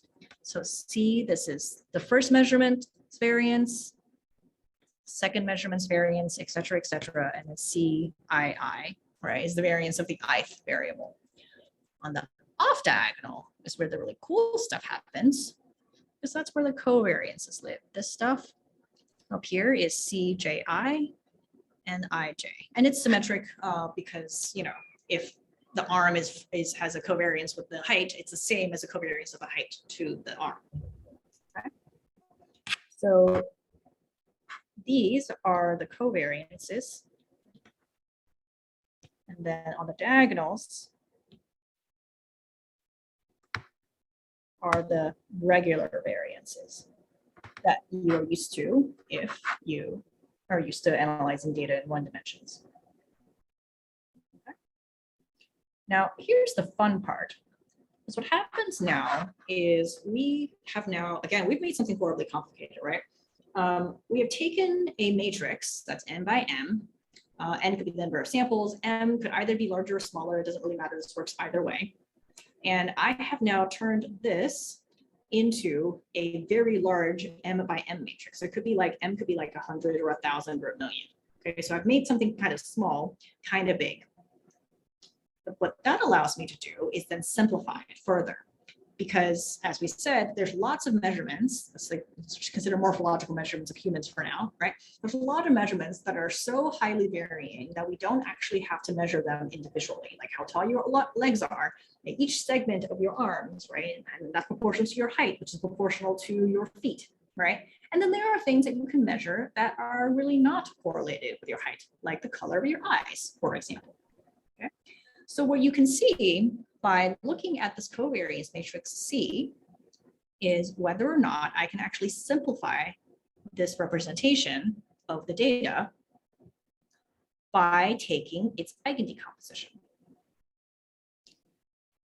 So the eigendecomposition is a way of breaking apart a matrix into its constituent parts in a particular way. And it's a decomposition in the sense that, I mean, it's a decomposition in the same sense that the Fourier is a decomposition. It takes one thing and it makes it the product of more than one thing. So same thing like factoring a number. Like if you factor the number 12, you can say 12 equals 3 times 4. 3 and 4 are factors of 12. Or you can say 12 equals 2 times 6. 2 and 6 are also factors of 12. There's no right one way of factoring the number 12. If you wanted to factor 12 into the product of two whole numbers, there's a couple of different ways you can do it. And there's no one right answer. Same thing with matrix factorization. So there's a bunch of matrix factorizations that are all useful for different reasons. And you pick one based on what you want the results to be. Like, let's say you were factoring the number 12 and you wanted the factors to be as close to each other as possible. Then the right answer is 3 times 4, because 3 and 4 are closer to each other than 2 times 6, which is closer to each other than 1 times 12, right? So you have to say, I want to factor my number subject to the constraint that I want my factors to be close to each other. And same thing when you're factoring your matrix. When you're factoring your matrix, you say my matrix is going to be the product of these two other things. And here are my constraints on them. I want them to be orthogonal. I want them to be independent. I want them to be maximally informative in this way that I've defined. So you can do that as long as it's a well-formulated matrix factorization problem. And so the large pile of techniques that you've all heard before are all variations on that particular theme. You take your data matrix and you can factor it into the product of a bunch of other things, and that problem is only solvable if you specify what you want out of the products. Okay, so what I'm about to briefly show you is the idea that all of the techniques like the PCA, the SVD, the ICA, the CCA, non-negative matrix factorization, to some extent, to a slightly lesser extent, dynamic mode decomposition, linear dynamical systems, all of them are different ways of factoring a matrix, where you take your data matrix and you say that it is the product of some matrix times some other matrix. Sometimes there's 3 matrices. Okay, subject to different constraints, you'll get a bunch of these techniques, but they're all conceptually the same. So there's a couple of techniques that are not quite like this, but it has this flavor. So Teasney and UMAP have this flavor, but they're not literally a matrix factorization in the way that I've written it down here. And so that's probably a different, I mean, I can talk about that all day long, but I think we're gonna not have time for that today. Okay, but I just wanted to plant that seed in your head that all of these techniques are actually more similar to each other than they are different. And practically speaking, when you're trying it out on your data set, you will make a set of assumptions about your data and what you want out of it. And based on that, you can pick a method to try. And there's no shame in trying multiple ones, because there's very often not a correct answer. I don't know, like there's other things, right? Like MDS is down here, and there's a bunch of these. Okay, all of these 3-letter acronyms. But they're all actually quite similar, because most of them have this formulation where you're taking your data matrix and you say, I want it to break it down in terms of the product of 2 other matrices with some constraints. The simplest one, and this one is the simplest one, not only it's really useful, not only because it's simple, but because it is very often the basis of all of the other ones that are built on top of it, is the PCA and the SVD. And they're almost exactly the same. Okay, PCA and SVD are basically exactly the same. And you know it's a good algorithm because it comes by, there's probably a dozen other names for the exact same mathematics, the SVD, the PCA, there's a dozen other names in different fields where they call it something else, okay? And that's actually a leading indicator that this is a really good algorithm, because different communities keep reinventing it different times and then calling it different things, and later on realizing, oh, we're all doing the same thing here. Because what the PCA is the principal components analysis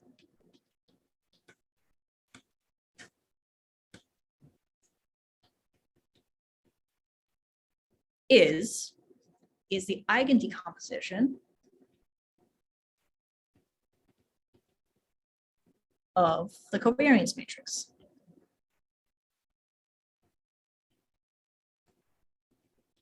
That's actually just what it is. I'm going to tell you what it is. I don't recommend you compute it this way, but that's what it is. So if you have your covariance matrix C, I can write the eigendecomposition of the C matrix by an equation like this. I'll help you break it down. Okay, so this is P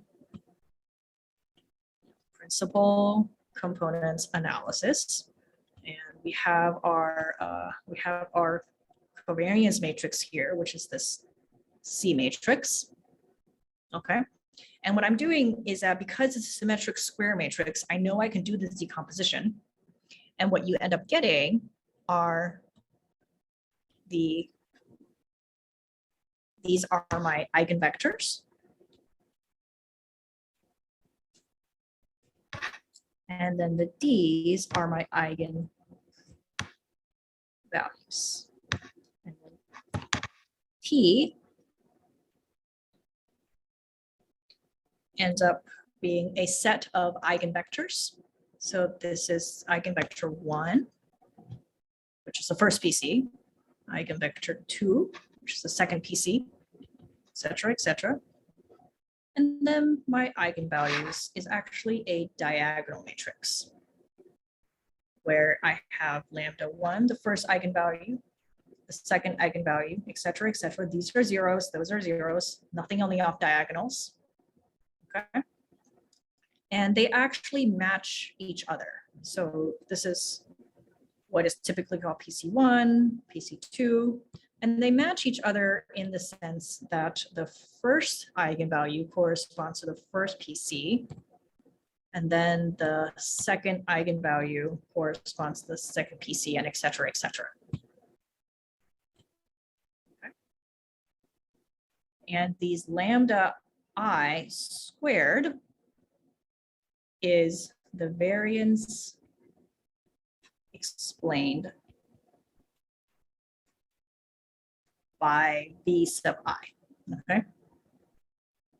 So lambda 1 squared is a variance explained by B1, lambda 2 squared is a variance explained by B2, and by convention, we order these, we just sort them, you know, after you compute this thing, you can sort them and you say, I want by definition at lambda 1 to just be the biggest one, followed by lambda 2, which is second biggest one, et cetera, et cetera.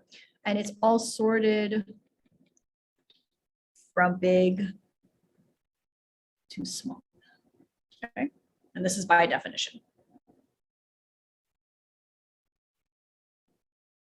All right.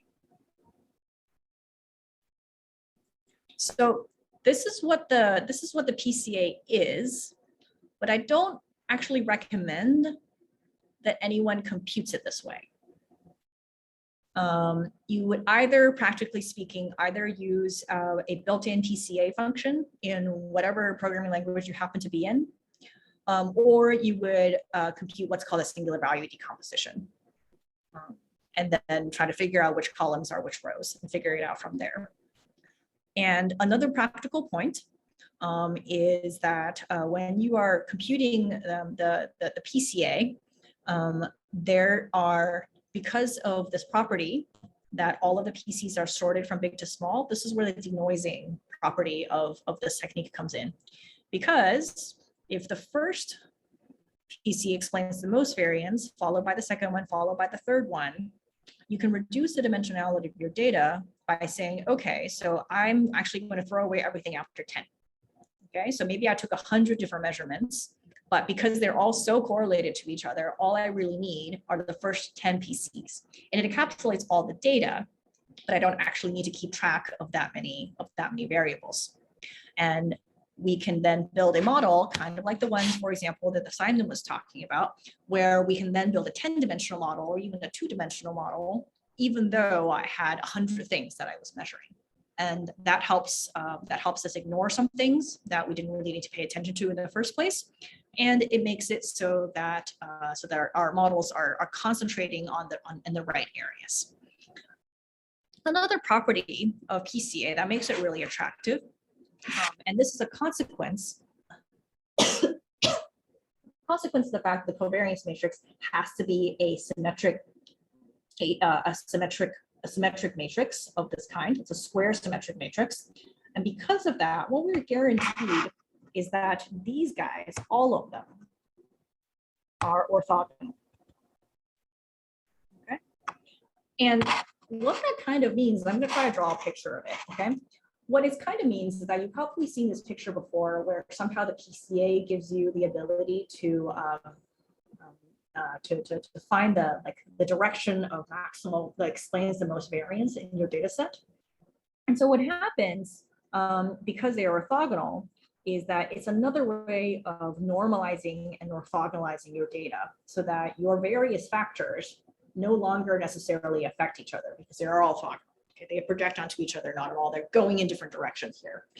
And so if your data or something like, this is actually cooler in I could actually show you a pancake. I don't have a pancake here, but imagine your data is like a pancake, okay?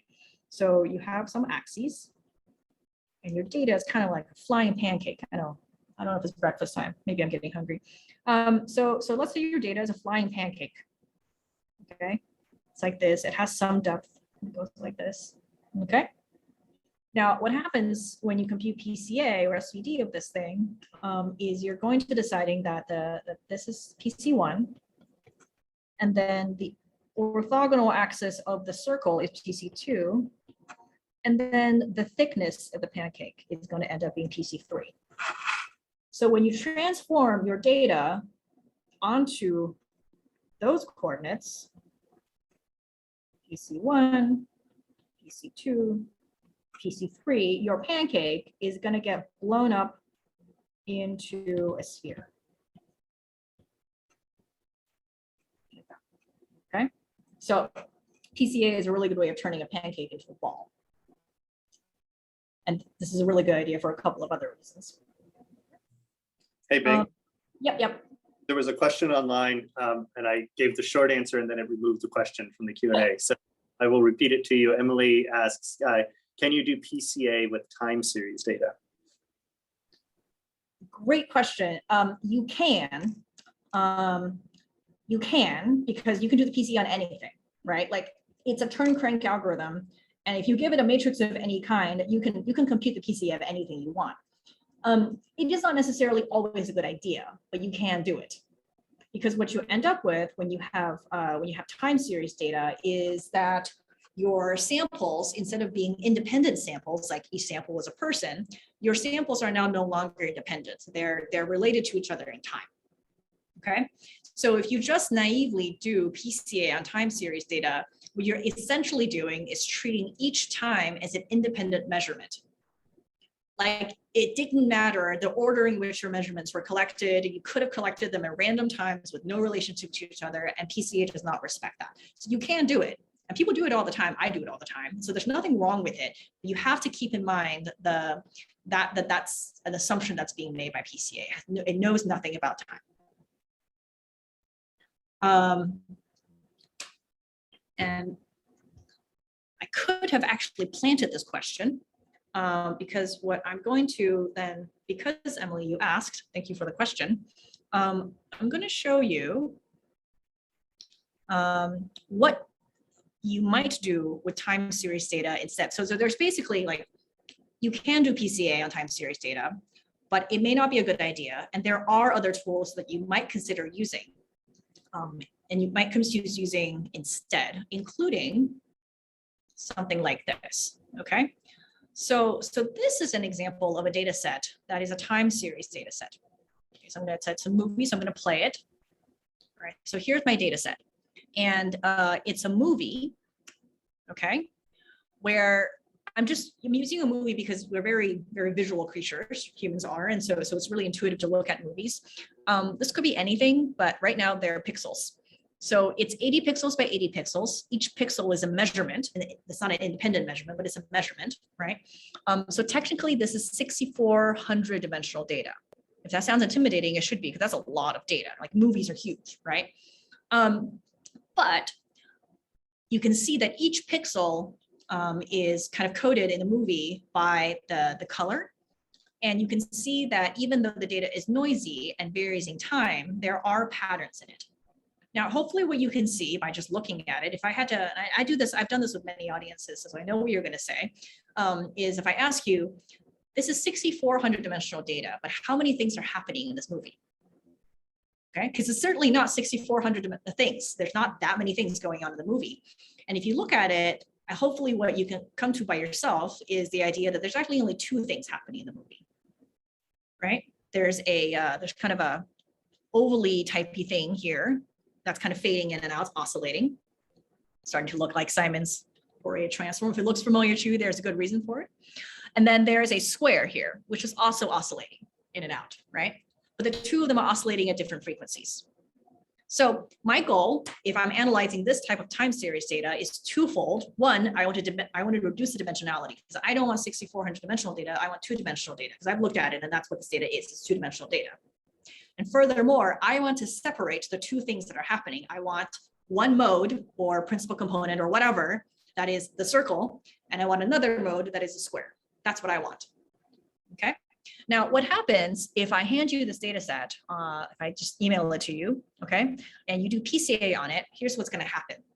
PCA is going to say there's two things happening, and it will be correct, but it's going to mix up the two modes because it doesn't actually know anything about the spatial correlations, and it doesn't know anything about time either. Like this would be literally the same answer if I shuffled a movie and the frames are randomly ordered. PCA will give you exactly the same result. Same thing would happen if you did independent component analysis. Okay, ICA I didn't go over, but conceptually it's the same kind of matrix factorization as PCA. It just makes different assumptions about what the rows and columns are constrained to be. Remember, there's no unique answer here, right? So there are many different ways of factoring my data set into something times something else. PCA and ICA are two different ways of doing that. So ICA does better because it gave me this square mode here, and it has this nice ovally mode here, but there's it's kind of noisy, and there's a shadow of a square that's right here. There's lots of other things you can do. You can try a non-negative matrix factorization. There's fancier versions of ICA, tons of things that we can do. But a lot of them actually do make the same assumption, which is that it does not respect time. It doesn't respect the thing that Simon said in his lecture, which is that you can actually turn the time domain into the frequency domain. Okay, so one thing that a few myself and a few of our colleagues have worked on is this another way of doing the matrix decomposition called a dynamic mode decomposition, DMD. And DMD does respect the fact that you have time series data. And so it cleanly picks out the two modes, the square and the circle and the oval. And it also gives you their frequencies of oscillations. It's exactly the same thing that Simon was talking about earlier. Okay, so the way you do it is actually by making a, so if you speak statistics, this is a vectorized autoregressive model of order 1. And if you don't know what that is, don't worry about it. What happens is that it's a model where there's a single matrix A that takes you from every step to this following step. It's a linear model in the sense that this is a matrix multiplication. There's nothing else more complicated going on here.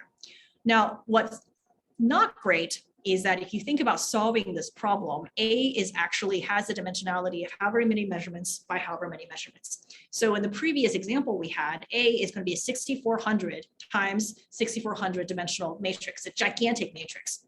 It could be way bigger than my data set, right? So we don't actually want A because A is not meaningful. The dynamics is two-dimensional, not 6,400 times 6,400. That's a lot of numbers. I don't want all of the numbers.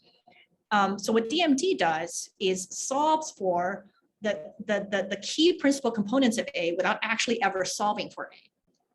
And the computation involves a couple of steps This is stuff here that you can look at later if you want to, but the basic gist of it is that it involves a singular value decomposition, an eigen decomposition, and a couple of matrix multiplications. So it's all really simple to code up, okay?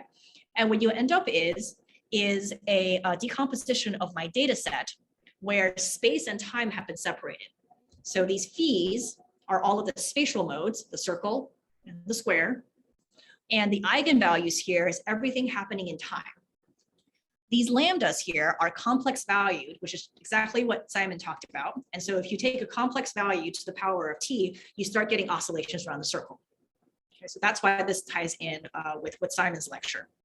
And if you have a mental image stuck in your head, this is my last slide, I will stop talking after this, is that Fourier Transform, as Simon introduced it, and the principal component analysis, the PCA, two of the most powerful and well-used, popular data analytic algorithms in all of science engineering, had a baby. That's DMD.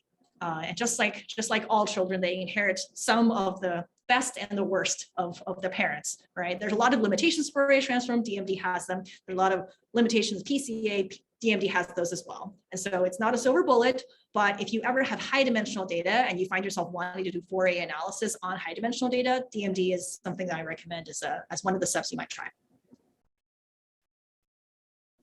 Okay. I am on time and I'm going to stop talking now. Great, thank you. That was really interesting. Do we have any other questions from the audience? You can either raise your hand and we'll unmute you so you can speak, or you can type your questions into the Q&A dialogue.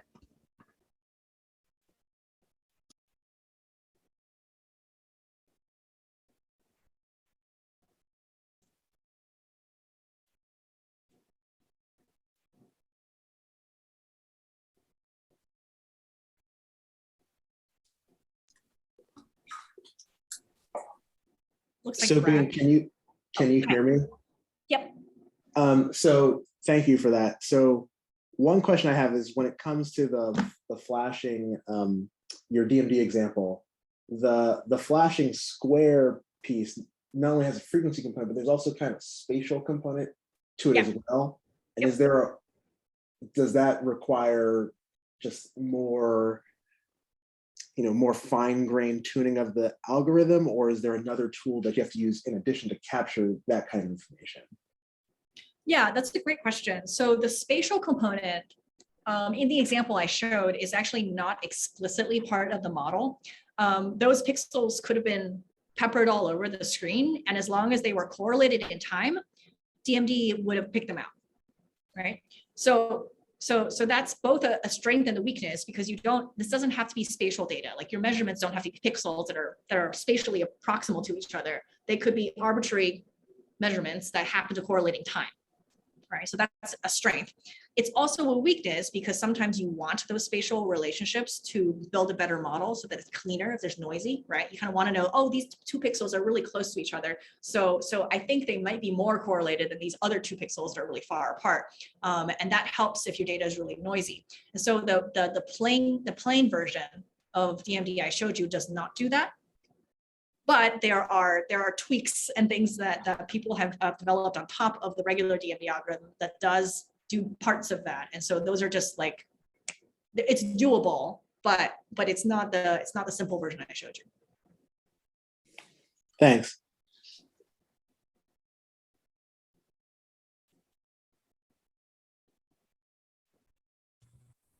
Just as we're wrapping.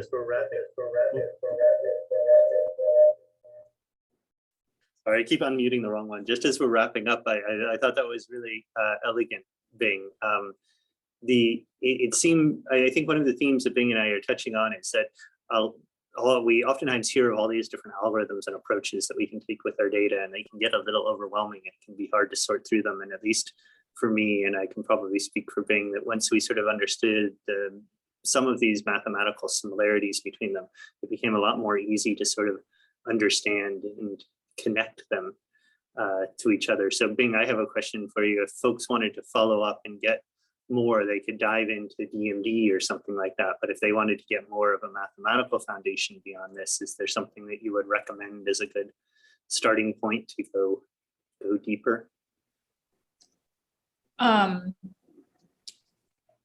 mean, yeah, I have a lot of recommendations. So I think one of the great things about living in the era we do is that there's so many resources online, not only other people's lecture notes, but full-on lectures and videos on YouTube that are actually really high quality.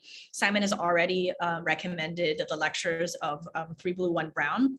Grant Sanderson is really great. He spent a lot of time, and his graphics are really beautiful. And so I've learned a lot from some esoteric topics from watching that YouTube channel.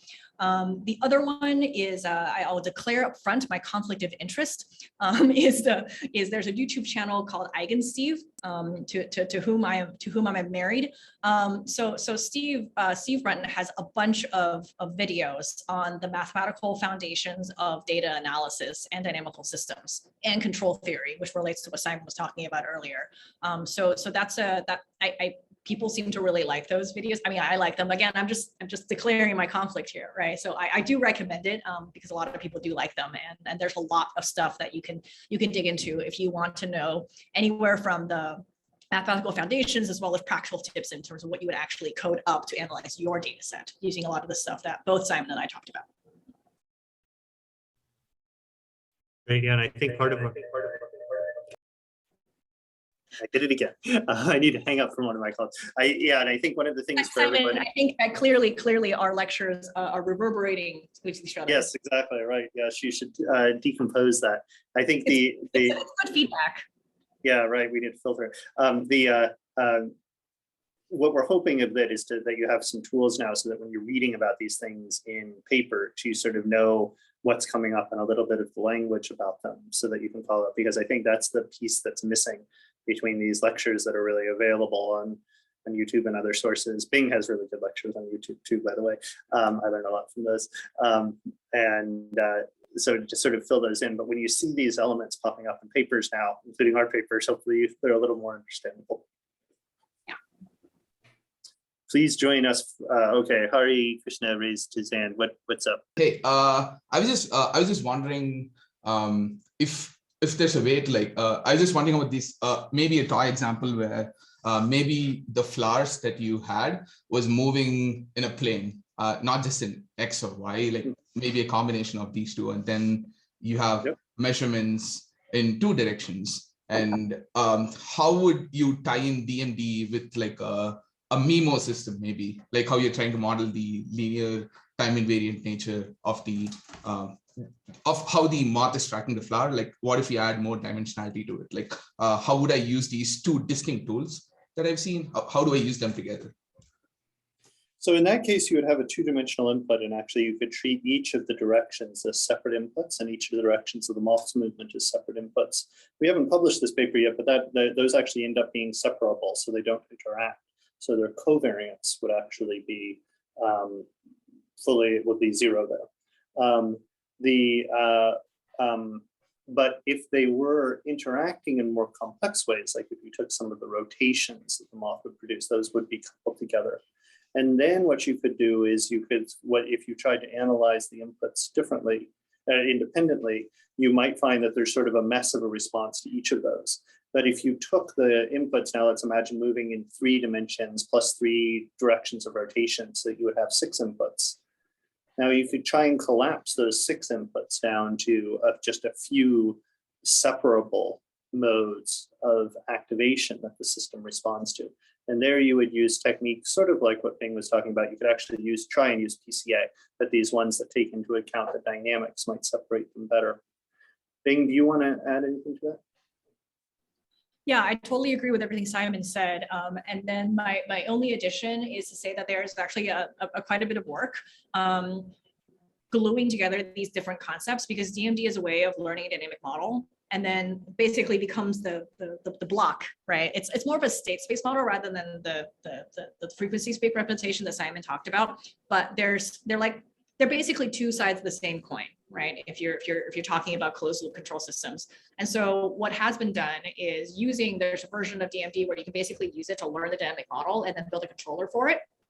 Or there's actually a version of DMD called DMD with control, where if you know the state and the inputs, you can learn them all at the same time, right? You can learn the dynamics and how the control is propagating into the state. And so those are all, these are all just linear algebra tricks that can be played depending on what you have access to measuring and what kinds of model you want for different reasons. Like I was talking about earlier, there's no one right way of doing it. So all of these tools we're talking about they have a lot of flexibility to them, and some of them are also, it's kind of like once you know enough about them, Simon and I feel this way. I don't know if you feel about this way. I feel like they're almost like Lego, right? Like if you know that, okay, so this is a block of this shape and I can put it here, right? I can like build my analytics by